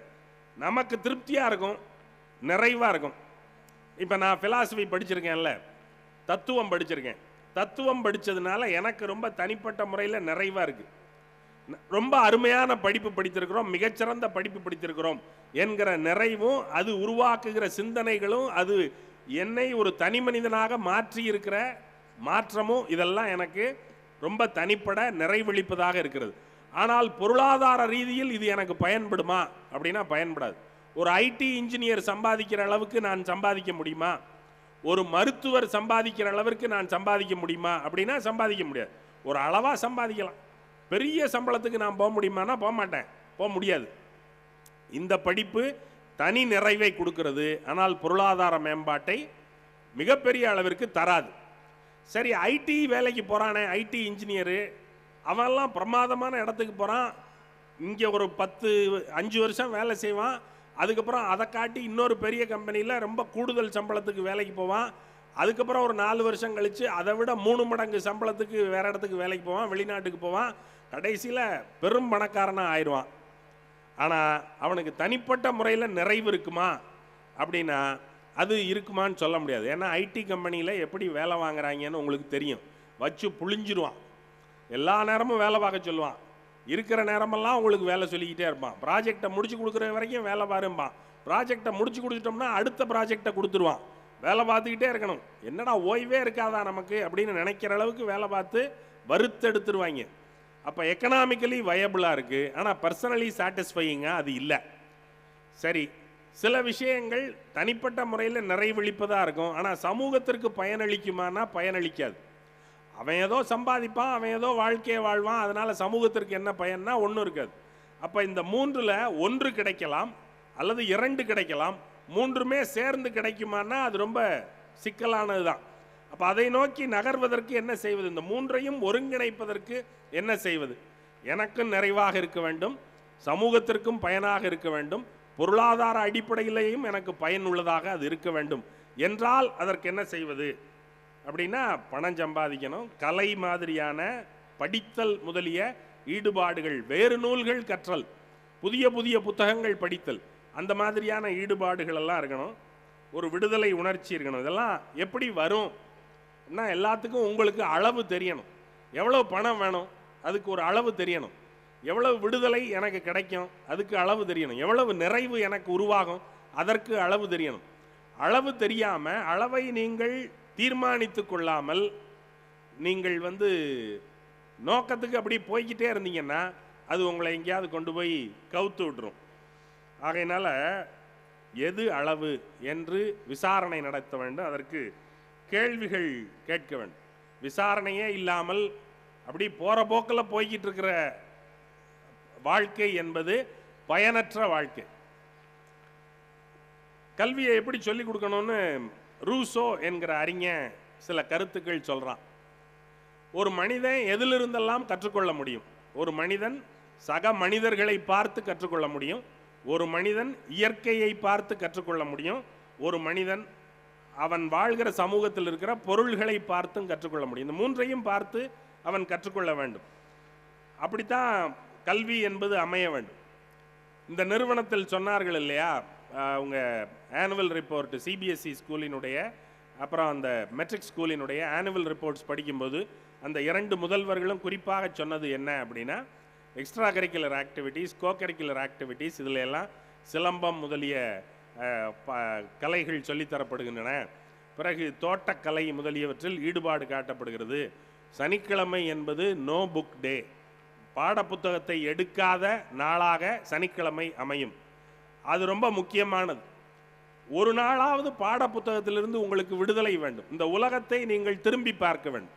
உலகத்தில் என்ன நடக்கிறது, நம்மை சுற்றி இருக்கிற மரம் எவ்வளவு வளர்ந்திருக்கிறது, நம்மை சுற்றி இருக்கிற இந்த செடிகளில் இன்றைக்கு எத்தனை பூ பூத்திருக்கிறது என்பவற்றையெல்லாம் கவனிப்பதற்கு உங்களுக்கு நாள் வேண்டும், அவகாசம் வேண்டும். அதை கவனிப்பதற்கான மனமும் உங்களுக்கு வேண்டும். அதை உருவாக்குவதற்கு இந்த பள்ளியே ஒரு இடத்தை ஏற்படுத்தி கொடுக்கும் என்றால் அது மிகவும் சிறந்தது. இதை ரூசோ சொல்கிறான். ரூசோ என்பவன் ஒரு பிரெஞ்சு அறிஞர். ரொம்ப காலத்திற்கு முன்னால் 200-250 ஆண்டுகளுக்கு முன்னால் வாழ்ந்தவன். அவன் சொல்கிறான், 400 ஆண்டுகளுக்கு முன்னால் வாழ்ந்தவன். அவன் சொல்கிறான், ஒரு பிள்ளையை எப்படி படிக்க வேண்டும், அந்த பிள்ளை இயற்கையிலிருந்தே கற்றுக்கொள்ள வேண்டும். அந்த பிள்ளை தன்னுடைய கை விரல்களை பயன்படுத்த வேண்டும். அந்த பிள்ளை தன்னுடைய கண்ணையும் காதையும் மனத்தை நுகர்கிற மூக்கையும் பயன்படுத்த வேண்டும். இவற்றையெல்லாம் பயன்படுத்தி வெளியில் உள்ள பொருள்களை அறிய வேண்டும். மெல்ல மெல்ல அது முற்றி முதிரும் போது அதற்கு நீங்கள் கைவினைகள் செய்வதற்கு கற்றுக் கொடுக்க வேண்டும். மெல்ல மெல்ல ஒவ்வொன்றாக கற்றுக் கொடுக்க வேண்டும். எடுத்த எடுப்பிலேயே பாடப்புத்தகத்தை படி என்று அந்த கல்வியை தொடங்கக்கூடாது என்று சொல்லுகிறான். அவர் சொன்ன கொள்கையின் அடிப்படையில் காந்தி நயி தலீம் என்கிற ஒரு புதிய கல்விக் கொள்கை ஒன்றை கூட அறிமுகப்படுத்துகிறார். ஆனால் இப்போது நம்முடைய கல்வி முறை எப்படி ஆகிவிட்டது அப்படின்னா, எல்லாத்தையும் கம்ப்யூட்டரில் போய் தேடுறதுக்கு போயிட்டான். நம்முடைய பிள்ளைகள் கையிலே எல்லாம் செல்ஃபோன்கள் அல்லது டேபுகள் அல்லது கம்ப்யூட்டர்கள் இருக்கின்றன. எதை கேட்டாலும் கம்ப்யூட்டர் சொல்லுகிறது. அப்போ நம்ம எதை சேகரிக்கிறோம் என்றால் தகவல்களை சேகரிக்கிறோம். இந்த தகவல்கள் எல்லாம் துண்டு துண்டாக இருக்கின்றன. இந்த துண்டு துண்டாக இருக்கிற தகவல்களை எல்லாம் நம்முடைய மூளையில் அடைத்து வைத்து கொண்டே இருக்கிறோம். இந்த தகவல்கள் அறிவாக மாறுமா என்றால் மாறாது. இந்த தகவல்கள் வெறும் தகவல்களாகவே இருக்கும், புள்ளி விவரங்களாகவே இருக்கும். நீங்கள் மார்கழி மாதத்தில் காலையில் கோலம் போடுகிறீர்கள், கோலம் போடுவதற்காக புள்ளிகள் வைக்கிறீர்கள். புள்ளியே கோலமாகி விடுமா? புள்ளிகளை இணைத்தால் கோலம் உருவாகும். வெறும் புள்ளி கோலம் ஆகாது. அதை போலவே நீங்கள் சேகரிக்கிற அறிவு தகவல்கள் வெறும் தகவல்களாகவே இருக்கும். அந்த தகவல்களை ஒருங்கிணைக்கும் போதுதான் அது அறிவாக ஆகிறது.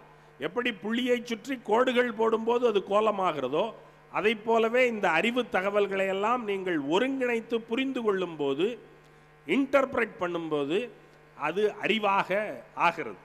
அப்போ இந்த துண்டு துண்டு தகவல்கள் சேகரிக்கிற அறிவு அறிவாக ஆகாது. இப்போ நீங்கள் இதை அறிவாக மாற்றுவதற்கு அதை நீங்கள் புரிந்து கொள்ள வேண்டும், ஒன்றை ஒன்று இணைக்க வேண்டும். இணைப்பதனால் வருகிற தகவல் என்ன என்பதை விளங்கி கொள்ள வேண்டும். அப்புறம் நம்முடைய பள்ளிகளில் நம்முடைய நிறுவனங்கள்ல எல்லாம் அப்ரைசல் அப்படின்னு ஒன்று நடத்துகிறாங்க. அப்ரைசல்ங்கிறது என்ன? ரேங்கிங்.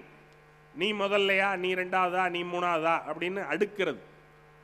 அப்படி அடுக்கிறதன் மூலம் எல்லாரையும் முன்னாடி வா முன்னாடி வான்னு அந்த ரேஸுக்குள்ளே தள்ளுறது. எல்லாரும் ரேஸில் ஓட முடியாது, எல்லாரும் முதல் மதிப்பெண் பெற முடியாது. கடைசி மதிப்பெண் பெறுகிறவரும் இருப்பார். கடைசி மதிப்பெண் பெற்றவர் முட்டாளா என்றால் அவர் முட்டாள் இல்லை, அவருடைய திறன் வேறு. முதல் மதிப்பெண் பெற்றவரினுடைய திறன் வேறு, கடைசி மதிப்பெண் பெற்றவருடைய திறன் வேறு, அவ்வளவுதான். இவர்கள் எல்லாரும் ஒரு தன்மையானவர்கள் இல்லை, ஒவ்வொருவரும் ஒவ்வொன்றில் சிறந்தவர்கள். அப்படித்தான் அதை வைத்து கொள்ள வேண்டும். பிறகு ரிசல்ட் ஓரியன்ட் வேர்ல்டாக ஆயிடுச்சு. எல்லாவற்றையும் மிகச்சிறந்த முடிவுகள், எது நம்பர் 1 என்று தேடுகிற முறைக்குள்ளே இது போயிடுச்சு. உலகத்தினுடைய மிகச்சிறந்த ஓட்டக்காரன் யார், மிக வேகமாக ஓடக்கூடியவன் யார் அப்படின்னா உசேன் போல்ட். இருக்கிறதுலேயே மிக வேக மின்னல் வேக வீரன் யார் என்றால் உசேன் போல்ட். அவன் அந்த பந்தயத்தில் நிறுத்தினாங்க, 10 பேர் நின்னா, அவன் துப்பாக்கியால் சுட்டான். சுட்டவுடனே பந்தயம் தொடங்குது. உசேன் போல்ட்டு தடன்னு ஓடியாந்து ரொம்ப குறுகிய காலத்தில் கோட்டை தொட்டுட்டான், வென்றான். முதல் பரிசு ஒலிம்பிக்கில் வென்றான், திரும்ப வென்றான்.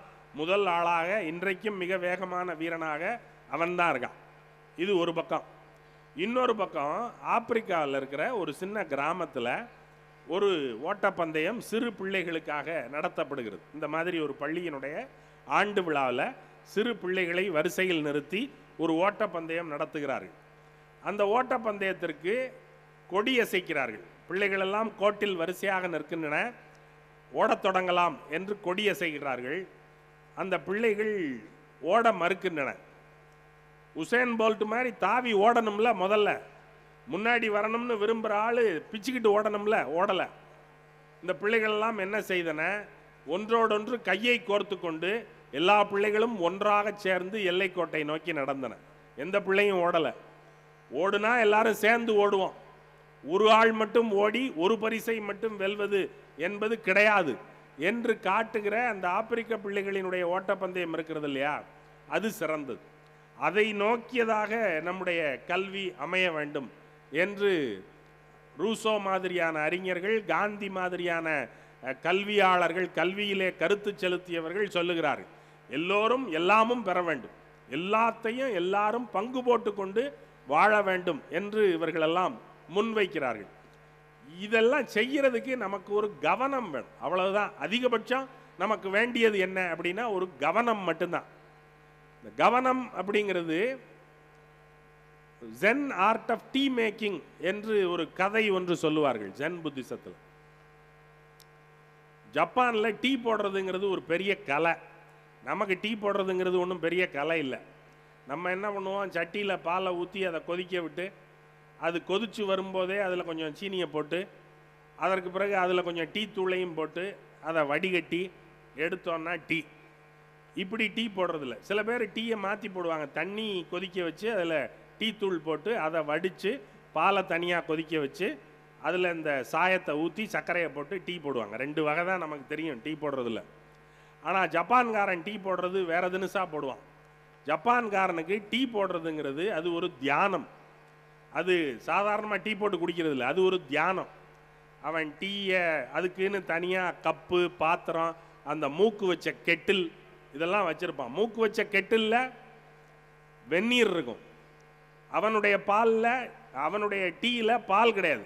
டீயை வெவ்வேறு நாடுகளில் வெவ்வேறு விதமாக குடிக்கிறாங்க. நம்ம ஊரில் பாலும் சர்க்கரையும் போட்டு குடிக்கிறோம். சீனாவில் வெறும் அந்த கருப்பு டீ தான் குடிப்பான், கட்டஞ்சாயாக தான் குடிப்பான். நேபாளில் வெண்ணையும் உப்பும் போட்டு குடிக்கிறான். திபெத்தில் வெண்ணையும் உப்பும் போட்டு குடிக்கிறான் டீயில். நம்ம சீனியும் பாலும் கலந்து குடிக்கிறோம். வெவ்வேறு தினுசாக டீ குடிக்கிறான் உலகம் பூரா. ஜப்பான்காரன் டீ எப்படி குடிப்பான்னா, அவனோட டீ நம்ம டீ மாதிரி ப்ரௌன் கலரில் இருக்காது, பச்சை கலரில் இருக்கும். அதுக்கு ஒரு தூள் வச்சுருப்பான், டீ தூள், டீ இலை, ஒரு சின்ன கோப்பை மாதிரி இருக்கும். அந்த கோப்பையை கும்பிடுவாங்க. முதல்ல கும்பிட்டு அந்த கோப்பையை தொடச்சி அதில் கொஞ்சம் டீ தூளை போட்டு அதில் வெந்நீரை ஊற்றி அதுக்கு ஷேவிங் ப்ரஷ் மாதிரி ஒரு ப்ரஷ்ஷு வச்சுருப்பான். அதை வச்சு அப்படி கலக்கி அதை அப்படி எடுத்து கையில் கொடுப்பான். நீங்கள் டீயை வாங்கினோன்னையும் எடுத்து மடக்கு மடக்குன்னு குடிக்கக்கூடாது. நீங்கள் டீயை கும்பிட்டுட்டு அதற்கு பிறகு அந்த டீயை வாங்கி ஒவ்வொரு வாயாக உறிஞ்சி உறிஞ்சி அனுபவித்து குடிக்கணும். டீ குடிக்கிறதுங்கிறது வெறுமனே டீ குடிக்கிறது இல்லை, டீ குடிக்கிறதுங்கிறது ஒரு தியானம் அப்படின்னு அவன் வச்சுருக்கான். இதில் என்ன பிரச்சனை ஆயிடுச்சு அப்படின்னா, ஒரு பெரிய டீ மாஸ்டர், அந்த டீ மாஸ்டரை ஒரு சாமுராய் வீரன், ஒரு பெரிய போர் வீரன் சண்டைக்கு எழுதுட்டான். ஏதோ ஒரு வாய் தகராறில் உன்னைய காலி பண்ணிடுவேன், உன்னை காலி பண்ணிடுவேன், 2 பேரும் சண்டை போட்டாங்க. சண்டை போட்டதில் அந்த சாமுராய் வீரன் என்ன சொன்னான், ஒத்தைக்கு ஒத்த வாடா, நீயா நானான்னு பார்த்துருவோம் அப்படின்னா. சர்ரா 10 நாள் கழித்து உன்னைய களத்தில் சந்திக்கிறேன்டான்னு இவனும் பதிலுக்கு ஆமான்ட்டான். இவனுக்கு கத்தியை தூக்கி பழக்கமே கிடையாது. அவன் கத்தி வச்சுருக்கான், 2 கை நீளத்துக்கு கத்தி வச்சுருக்கான் அந்த வீரன். சரி, இத்தனாம் தேதி இந்த இடத்துல சந்தித்து நம்ம 2 பேரும் சண்டை போடுறோம், நம்ம 2 பேரில் எவனாவது ஒருத்தன் சாகிறது வரைக்கும் சண்டை போடுறோம் அப்படின்னு தீர்மானிச்சிட்டாங்க. பிறகு இந்த டீ மாஸ்டருக்கு பயம் வந்துருச்சு. ஐயோ, நம்ம பாட்டுக்கு புரியாமல் சண்டைக்கு ஒத்துக்கிட்டோம், ஆனால் நமக்கு சண்டையே போட தெரியாதே அப்படின்னு ஒரு ஜென் குருக்கிட்ட போகிறான். அந்த ஜென் குருக்கிட்ட போய், ஐயா எனக்கு ஒரு 10 நாள் அவகாசத்தில் சண்டை எப்படி போடணும், கத்தி சண்டை எப்படி போடணும்னு சொல்லி கொடுங்க அப்படின்னு கேட்குறான். உனக்கு என்ன தெரியும்னு கேட்குறாரு. எனக்கு டீ போட தெரியும் அப்படின்னா. சரி சொல்லி கொடுக்குறேன், ஆனால் இன்றைக்கி முதல்ல டீ போடுன்னாரு. இவன் டீ போட்டான். ஐயா கத்தி சண்டை அப்படின்னா, நாளைக்கு வா சொல்லி கொடுக்குறேன்னாரு. அடுத்த நாள் வந்தான், டீ போட்டு வா அப்படின்னாரு. டீ போட்டான். ஐயா அந்த சண்டை அப்படின்னா, நாளைக்கு வா சொல்லி கொடுக்குறேன் அப்படின்னா. அடுத்த நாள் வந்தான், டீ போடுன்னாரு. டீ போட்டான். ஐயா அந்த சண்டை அப்படின்னா, நாளைக்கு வாப்பா நல்ல நாள் அப்படின்னாரு. இப்படியே ஒவ்வொரு நாளும் டீ போட சொல்லிக்கிட்டே இருக்காரு. இவன் டீ போட்டுக்கிட்டே இருக்கான். நாள் போய்கிட்டே இருக்குது. 10ஆவது நாள் வந்துருச்சு. இன்றைக்கி தான் அந்த சண்டை நடக்க போகுது. அவன் வரப்போகிறான். இவன் சொல்கிறான், ஐயா உங்களை நம்பி நான் நாசமாக போயிடுவேன் போல இருக்கு, கத்தி சண்டை கற்றுக் கொடுப்பீங்கன்னு உங்ககிட்ட வந்தேன், நீங்கள் டீயை மட்டுமே போட வச்சு பொழுதை ஒப்பேற்றிட்டீங்க. இப்போ அவன் வந்தால் நான் எப்படி எதிர்கொள்கிறது அப்படின்னா. டீ எப்படி போடுவியோ அதே மாதிரி இதை எதிர்கொள்ளலாம், ஒன்றும் பிரச்சனை இல்லை. அவன் வருவான், நான் பார்த்துக்கிறேன், எல்லாத்தையும் நான் பார்த்துக்கிறேன். அவன் வந்தோடனையும் அவன்கிட்ட நீ சொல்ல வேண்டியது என்னென்னா, வாப்பா உட்காரு, ஒரு டீ சாப்பிட்டுட்டு சண்டையை போடுவோம் அப்படின்னு சொல்லு. அவனை உட்கார வச்சு அவனுக்கு ஒரு டீ கொடு, அதுக்கப்புறம் மற்றதை நான் பார்த்துக்கிறேன் அப்படின்னார். இவன் என்ன நினச்சான், சரி நமக்காக நம்ம குருவே சண்டையை போட்டு வேலையை முடிச்சுடுவார் போல் இருக்கு அப்படின்னு நினச்சி அந்த சாமுராய் வீரன் வந்தோடனையும், வா வா உனக்காகத்தான் காத்திருந்தேன், என்னப்பா ரெடியாக சண்டையை ஆரம்பிப்போமா அப்படின்னா. இரு, நீ ரொம்ப தூரத்துலேருந்து வந்திருக்க, ஒரு டீயை குடிச்சிட்டு ஆரம்பிப்போம் அப்படின்னா. சரி அப்படின்னா, எப்படியும் சாக போகிற, சரி ஒரு டீயை போட்டு கொடுக்கணும்னு ஆசைப்படுற, கொடு, அதை குடிச்சிட்டு உன்னைய வெட்டுறேன் அப்படின்னா. இவன் அவனை உட்கார வச்சான். அதே நிதானத்தோட, ரொம்ப தெளிவாக, கை நடுங்காமல், ரொம்ப பதற்றமே இல்லாமல், ரொம்ப கவனத்தோட அந்த டீயை போட்டான். போட்டு அவன்கிட்ட கொடுக்குறான். கொடுத்தா அவன் இதை பார்த்துக்கிட்டே இருக்கான். அந்த சாமுராய் வீரன் அவன் பயந்துட்டான். ஒரு டீயவே இவன் இவ்வளவு பிரமாதமாக, பதற்றம் இல்லாமல், இவ்வளவு நிதானமாக, கவனமாக போடுறானே, அப்போ சண்டையை எப்படி போடுவான்? அவனுக்கு பதற்றமே இல்லை, செத்து போயிடுவோமேலாம் அவன் நினைக்கல. அவன் நிதானமாக டீ போடுறான். ஒரு டீயை இவ்வளவு நிதானமாக போடக்கூடிய ஒருத்தன் சண்டை போட்டான்னா எப்படி போடுவான் அப்படின்னு இவனுக்கு பயம் வந்துடுச்சு. ஒன்றும் சொல்லலை, பயத்தை காட்டிக்காமல் அந்த டீயை குடித்தான். குடித்ததுக்கப்புறம் சரிப்பா சண்டைக்கு தயார், சண்டை போடுவோமா அப்படின்னு நம்ம டீ மாஸ்டர் எந்திரிச்சான். எந்திரிச்சோடனே சாம்ராய் வீரன் சொன்னால், இல்லை நான் டீ குடித்த ஆளுங்களோட எல்லாம் டீ குடித்த இடத்துல சண்டை போடுறதில்ல, அதனால் வேண்டாம், சண்டை வேண்டாம், நான் மன்னிச்சிட்டேன், போயிட்டு வரேன் அப்படின்ட்டு போயிட்டான். ரொம்ப எளிமையான செய்தி. இவனுக்கு இப்போ வரைக்கும் சண்டை போட தெரியாது, ஆனால் இவங்கிட்ட ஒரு கவனம் இருந்துச்சு. இந்த கவனம் தான் முதன்மையானது. மாணவர்களுக்கும் சரி மற்றவர்களுக்கும் சரி எந்த ஒரு காரியம் செய்கிற போதும் அதில் கவனம் சிந்தாமல் சிதறாமல் இருக்குமென்றால் அந்த காரியம் மிகச் செம்மையான வெற்றியை பெறும். இப்போது இருக்கிற மாபெரும் பிரச்சனை என்ன என்றால், நம்முடைய கவனம் சிதறிக்கொண்டே இருக்கிறது. நம்முடைய கவனம் செல்போன் அழைப்புகளினால் சிதறுகிறது, செல்போனில் வருகிற செய்திகளால் சிதறுகிறது, நாம் பார்க்கிற பல்வேறு காட்சிகளால் சிதறுகிறது. ஆகையினால் நம்முடைய கவனத்தை ஒரு விஷயத்தில் நம்மால் குறிப்பாக செலுத்த முடியவில்லை என்பதுதான் நமக்கு இன்றைக்கு இருக்கிற மாபெரும் சிக்கல். அந்த சிக்கலை வெல்வதற்கு ஒரே ஒரு வழி, நீங்கள் உங்களுக்கு நீட்டுக்கு ஜேஇஇக்கு எல்லாவற்றுக்கும் இங்கே சிறப்பு வகுப்புகள் நடத்தப்படுகின்றன என்று இந்த ஆண்டறிக்கையில் சொன்னார்கள்.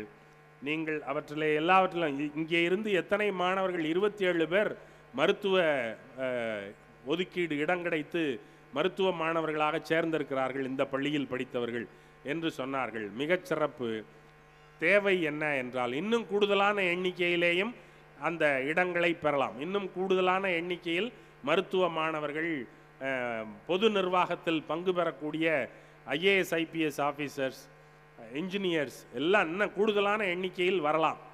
செய்ய வேண்டியது ஒரே ஒரு காரியம்தான், மிகுந்த கவனத்தோடும் மிகுந்த நிதானத்தோடும் பதற்றமில்லாமலும் அவசரமில்லாமலும் ஒரு காரியத்தை மனமாற உள்வாங்கி செய்தல்.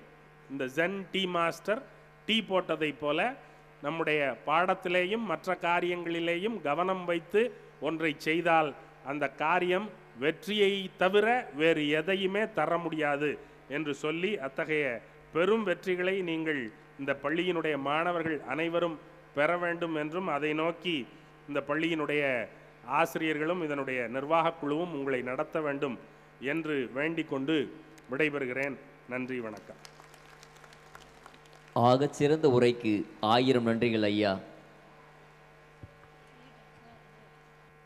Good evening all. Teachers are the backbone of education, guiding young minds and shaping futures. A simple compliment can go a long way in boosting teachers and inspiring them to continue their job. So we request our Chief Guest Dr. Arumugam sir to give the CAS Awards. I welcome you, sir. First, I request Metric Principal Pradeep sir, who scored 12 centums in computer science in 12th standard.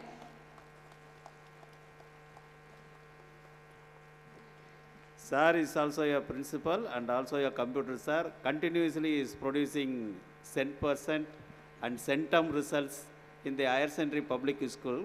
Last year he has produced 12 centums. Kindly clap your hands.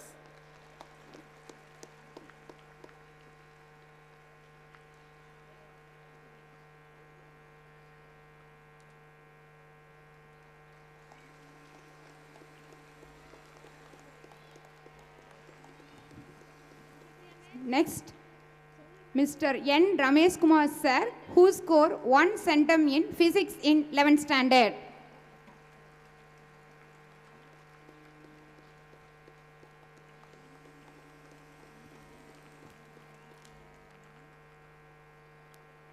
Next, thank you sir. Next, I request our chairman sir distribute the prizes. Mr. R. Pradeep sir, who scored 3 centum in computer science in 11th standard.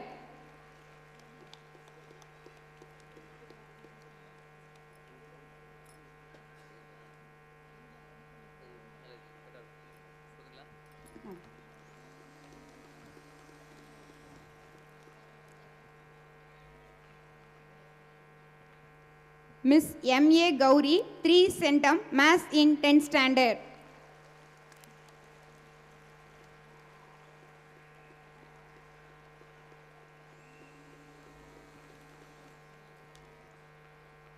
Thank you, sir. Next, I request Secretary Sir Thiru Venkadachalam sir distribute the prizes. Mrs. S. Nirmala, 7 centum in Maths in 10th standard.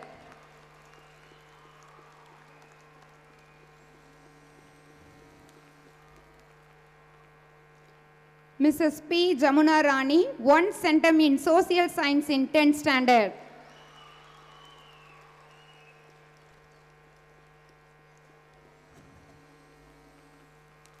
Mrs. A. Vidya, 1 centum in Social Science in 10th standard.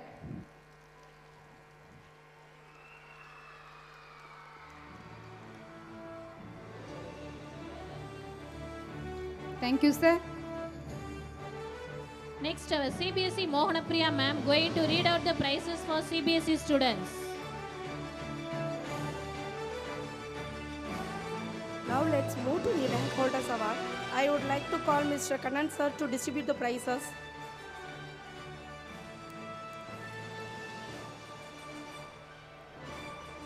Y. Sharvin from LKG.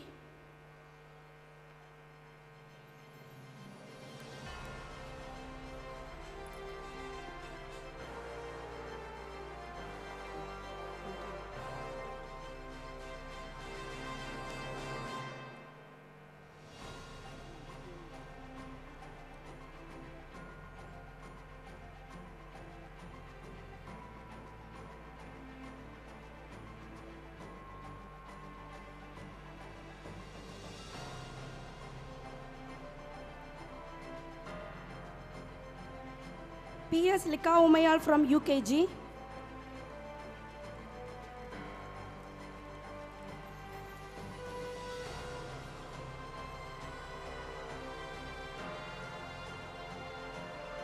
UK Kableshwaran from 1st standard.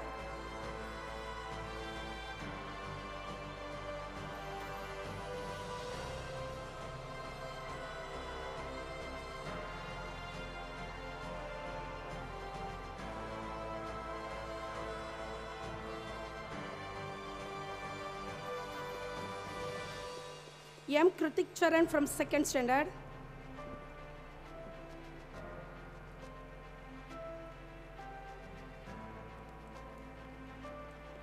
P. Magil Murugan from 3rd standard.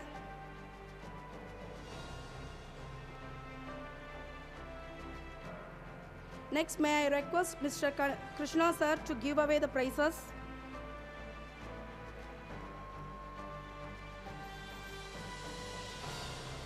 E. Dheeraj from 4th standard.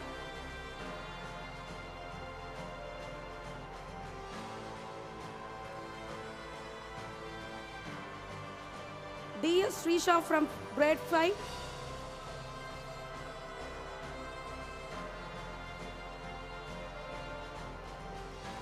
V. Kashika from grade 7.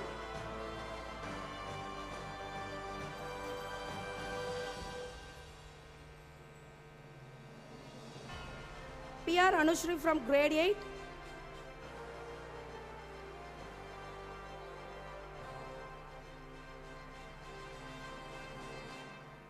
Yes, Ashwin from grade 9.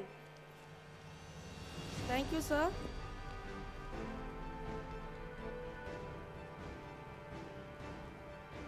Let's move on to our next, that is All-Rounder Performance Award. Now I request our Honorable Director, Thiru Manikasundar sir, to distribute the prizes. U. Rutin from LKG.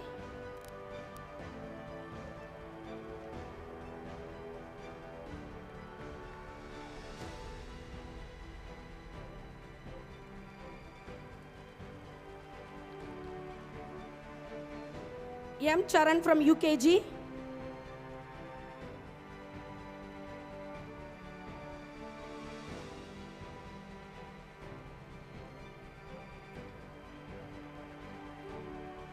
Dear parents and students, please encourage the winners. Yes, Tigilini from grade 1.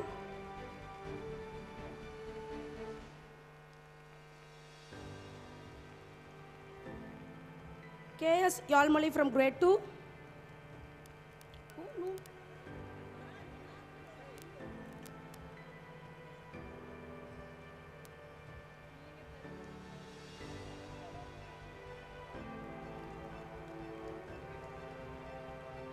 D. Magilyalini from grade 3.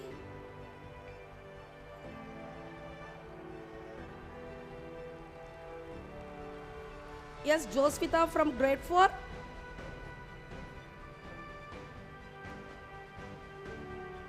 Thank you, sir.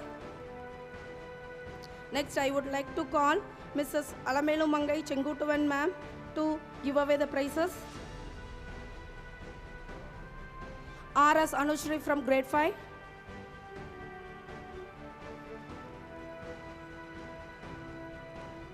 J. Bhargavi Priya from grade 4.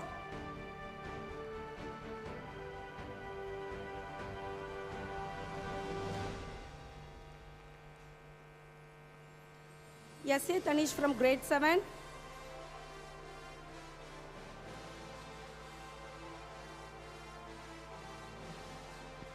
K. Adish from grade 8. Please, parents, give a big round of applause to all the students.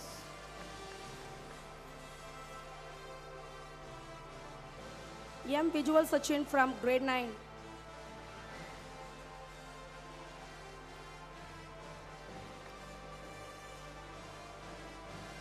Thank you, ma'am. Now let's move to the Best Attendance Award. Now I would like to call our principal, CBSE principal ma'am, Mrs. Mary Juliana, to give away the prizes.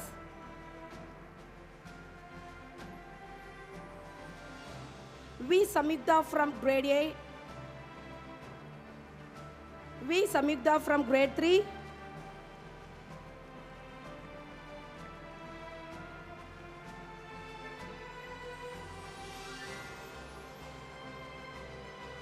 K. Nitya Prakash from grade 9.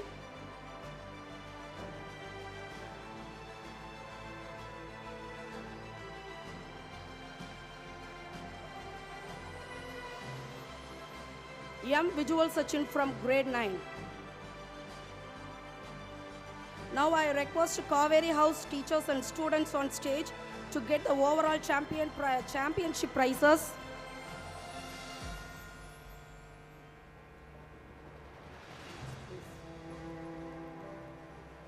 I request Chief Guest Sir to give away the prizes.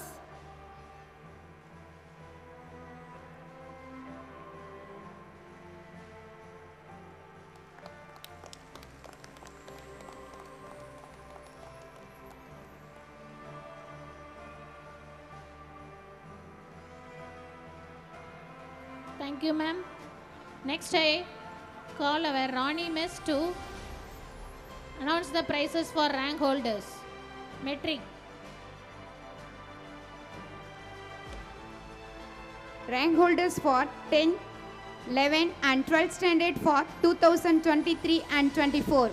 K. Nitiksa, 578, first mark in 12th standard. பெற்றோர்கள் பரிசு பெறும் குழந்தைகளுக்கு கைத்தட்டல் வழங்குமாறு தாழ்மையுடன் கேட்டுக்கொள்கிறோம்.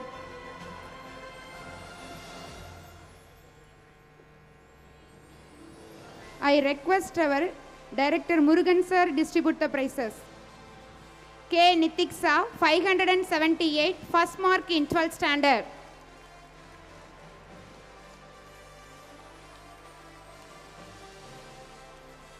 L. Sudarsanam, 578, first mark in 12th standard.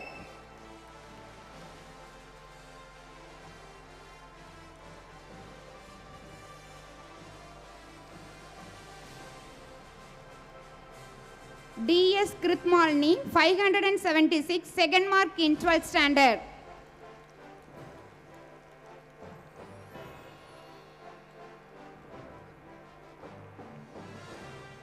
P. Aradhana, 573, third mark in 12th standard.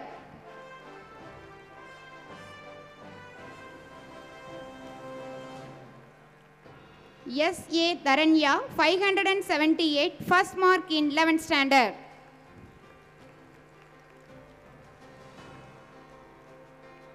Thank you, sir. Next, I request Director Rajan sir distribute the prizes. Yes, Janani, 573, second mark in 11th standard.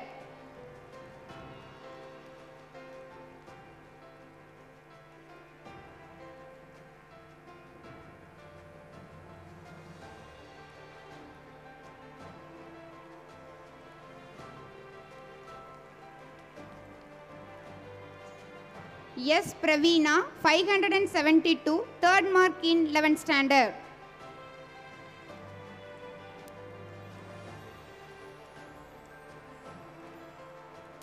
AP Pooja, 494, first mark in 10th standard.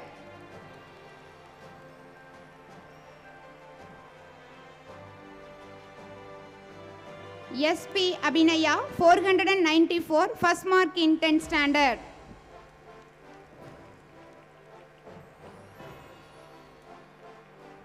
Yes, Yalini, 482, third mark in 10th standard.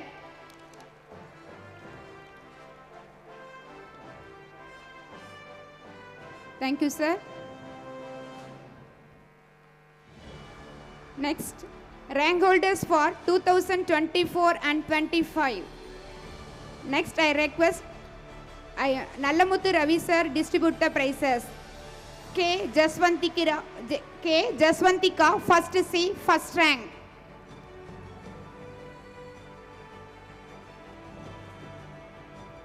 Next, I request Director Sanmugadas sir distribute the prize. Okay, sir. I request Director Ravi sir distribute the prizes. K. Jaswantika, first C, first rank.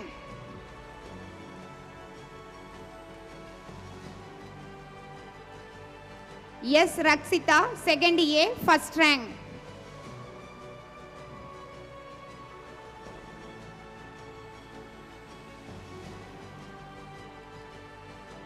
V. Danya, second B, second rank.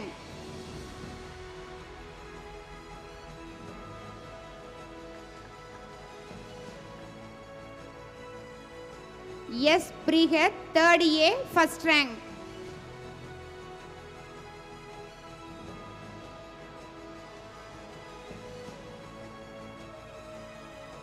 MG Pragadish, third B, second rank.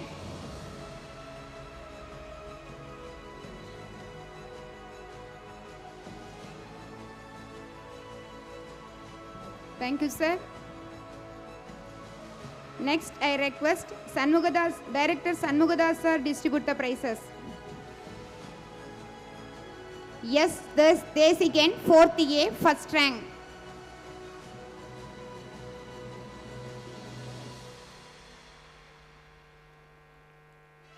N.S. Kamalasri, fourth B, second rank.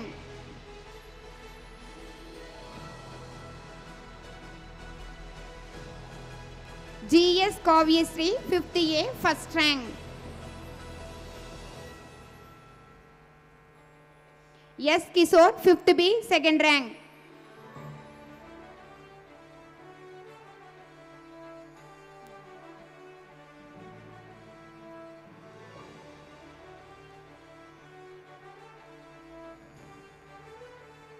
M. Yogasri, 6th A, first rank.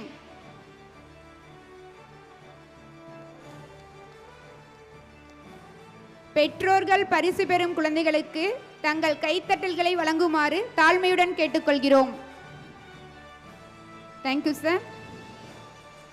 Next, I request Director Anand Ramanan sir distribute the prizes.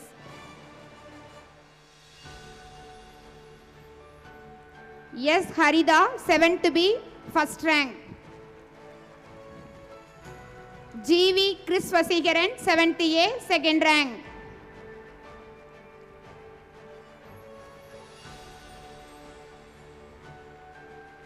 K. Sanjana, 8th A, first rank.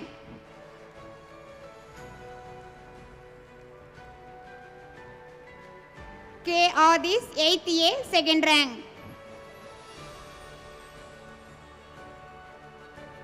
V. Chanjay, 9th A, first rank.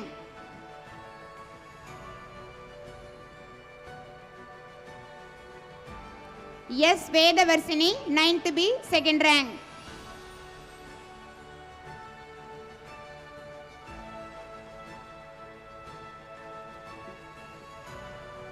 Thank you, sir.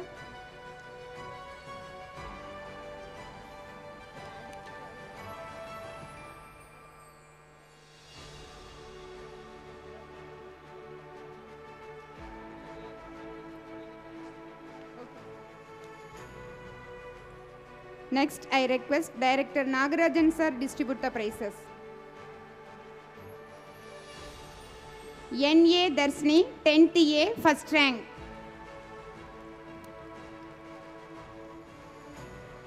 V. Vaishnav, 10th A, 2nd rank.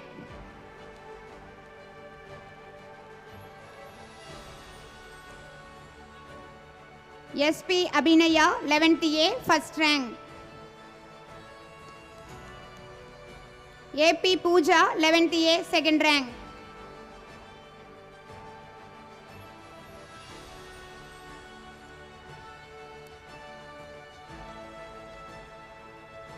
V. Kavi Sivasankari, 12th A, 1st rank. S. Praveena, 12th A, 2nd rank.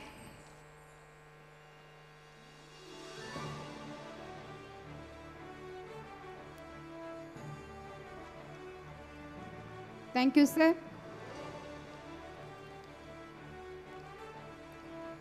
100% attendance for 2024 and 25. Next, I request Director Marimuthu sir distribute the prizes.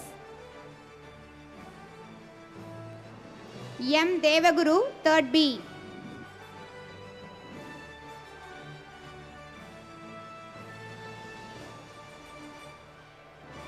K. R. Pranav, 4th A.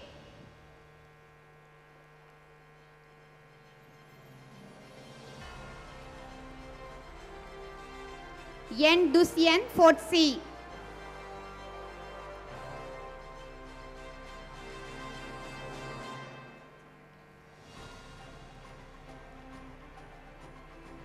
B. Sriharsana, 5th A.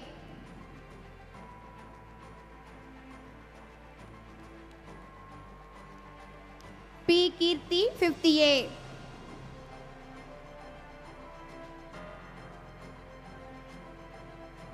V. Litika Sri, 5th B.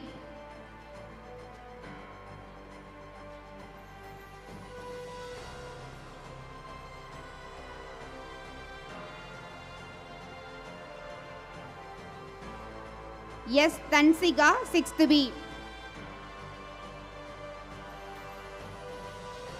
Thank you, sir. Next, I request our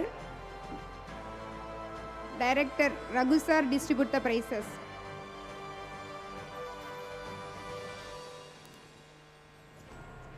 K. Sadhana, 7th B.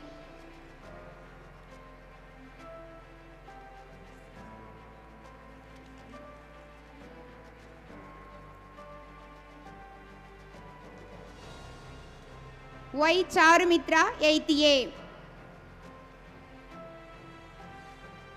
K. Sanjana, 8th A. R. Sakti Darun, 8th A.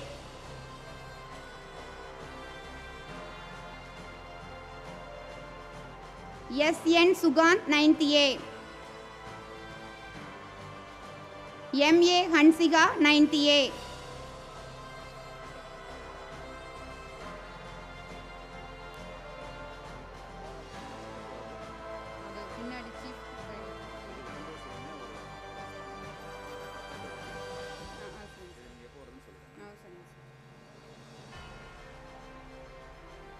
V. Deepak, 9th A.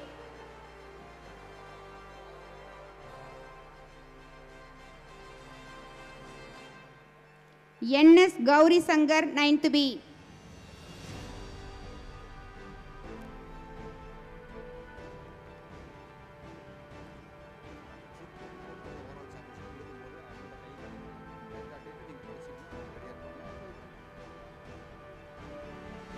S. Vedavarshini, 9th B. V. Supriya, 9th B.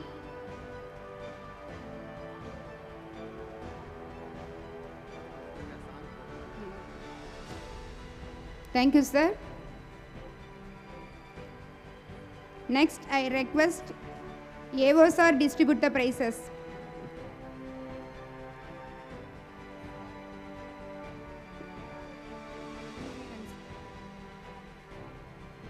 R. Dakshita, 10th A.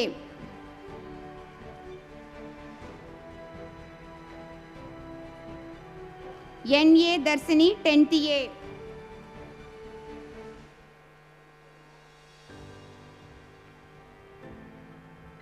L.S. Kavyasri, 10th A.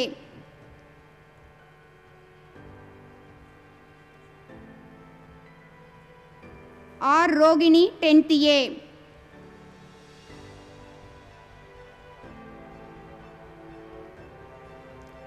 A.P. Pooja, 11th A.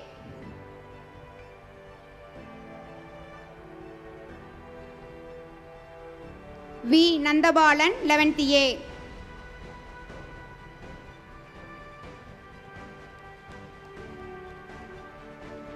Y. Darun, 11th A. M. Bhumiga, 11th D. N. Jamuna Devi, 12th A.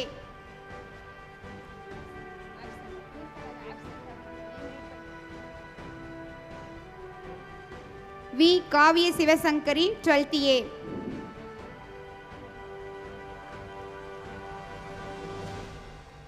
Thank you, sir.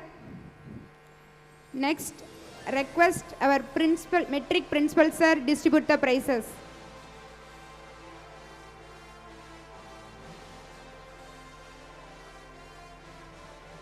பெற்றோர்கள் பரிசு பெறும் குழந்தைகளுக்கு கைத்தட்டல்கள் வழங்குமாறு தாழ்மையுடன் கேட்டுக்கொள்கிறோம். S Janani, 12th B.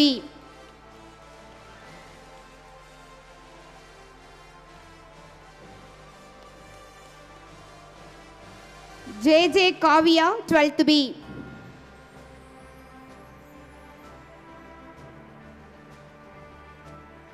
S Monica Sri, 12th C.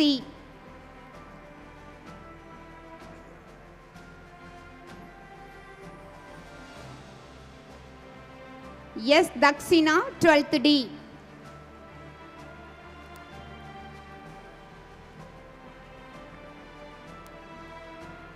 V Tamil, 12th D.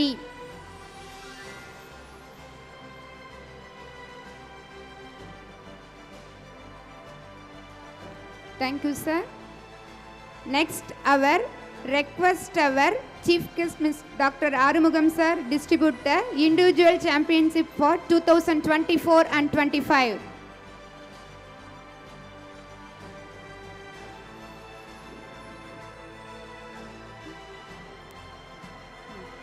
V. Kavisri, LKGB, Red House.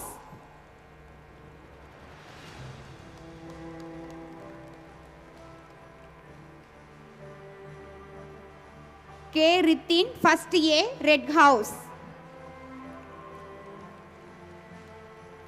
V. Aswin, 4th A, Yellow House.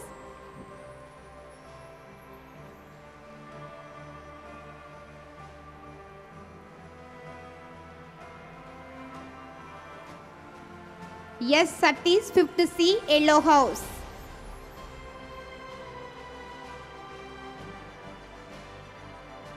M. Hema, 10th A, Green House.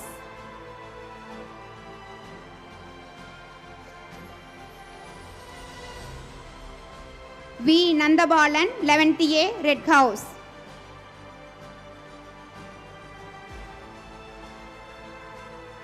Thank you, sir.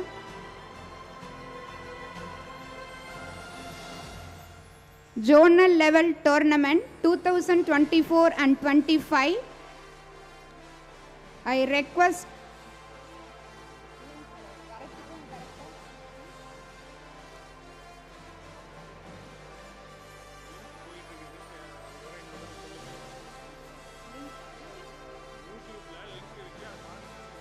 பெற்றோர்களுக்கு யூடியூப்பில் வந்து link மூலமாக வந்து உங்களுக்கு நம்ம program நிகழ்ச்சி நடந்துட்டு இருக்குது, பார்க்கலாம் நீங்கள். Next, Director Mr. Raghu sir distribute the prizes. Under 14 boys handball runner.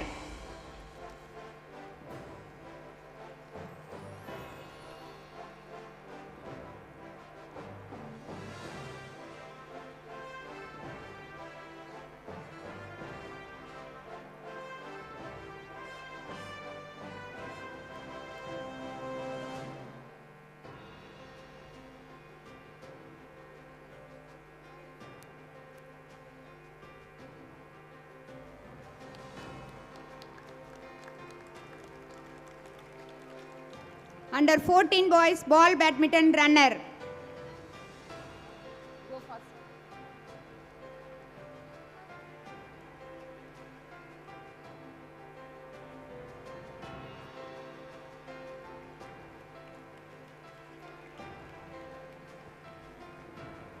Dear parents, our annual day celebration program is streaming now on Lotus MHSS YouTube channel. Please watch wherever you are. Under 17 boys ball badminton winner.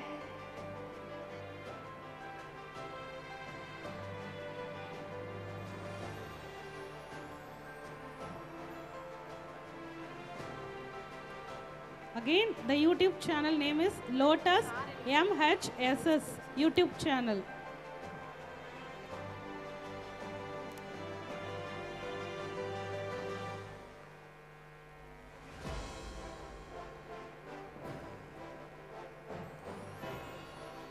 Under 17 boys handball winner.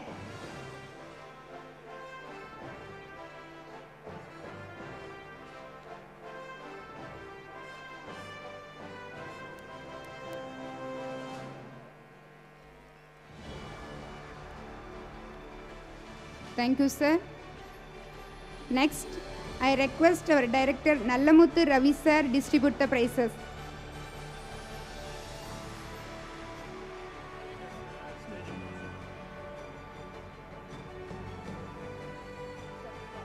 Volunteers near stage. Under 14 girls ball badminton runner.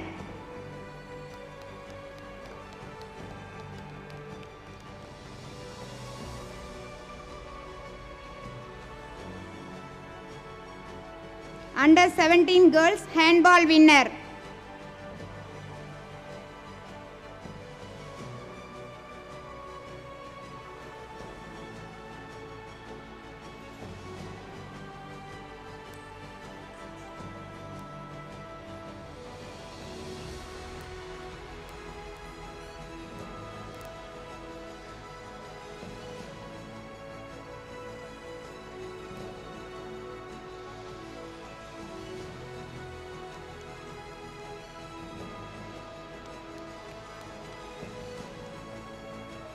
Under 14 girls handball winner.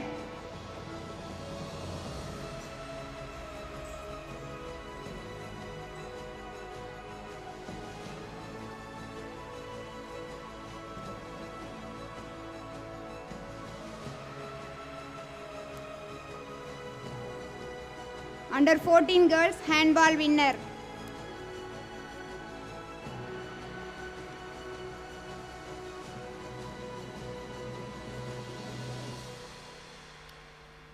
Under 17 girls badminton single runner.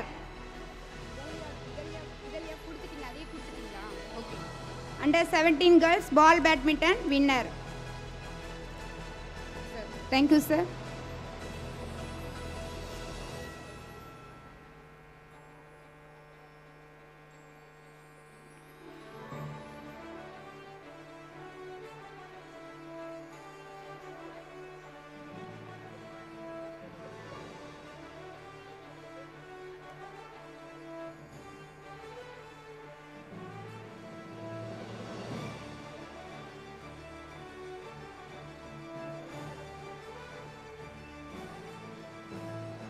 Next, I request our correspondent sir, secretary sir, AO sir, chairman sir, distribute chief guest Dr. Arumugam sir, overall championship for 2024 and 25 பெற்றோர்கள் பரிசு பெறும் குழந்தைகளுக்கு கைத்தட்டல்கள் வழங்குமாறு மிகவும் தாழ்மையுடன் கேட்டுக்கொள்கிறோம்.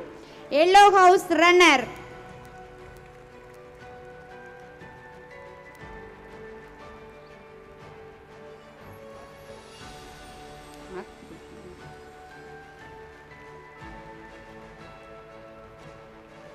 Green house winner.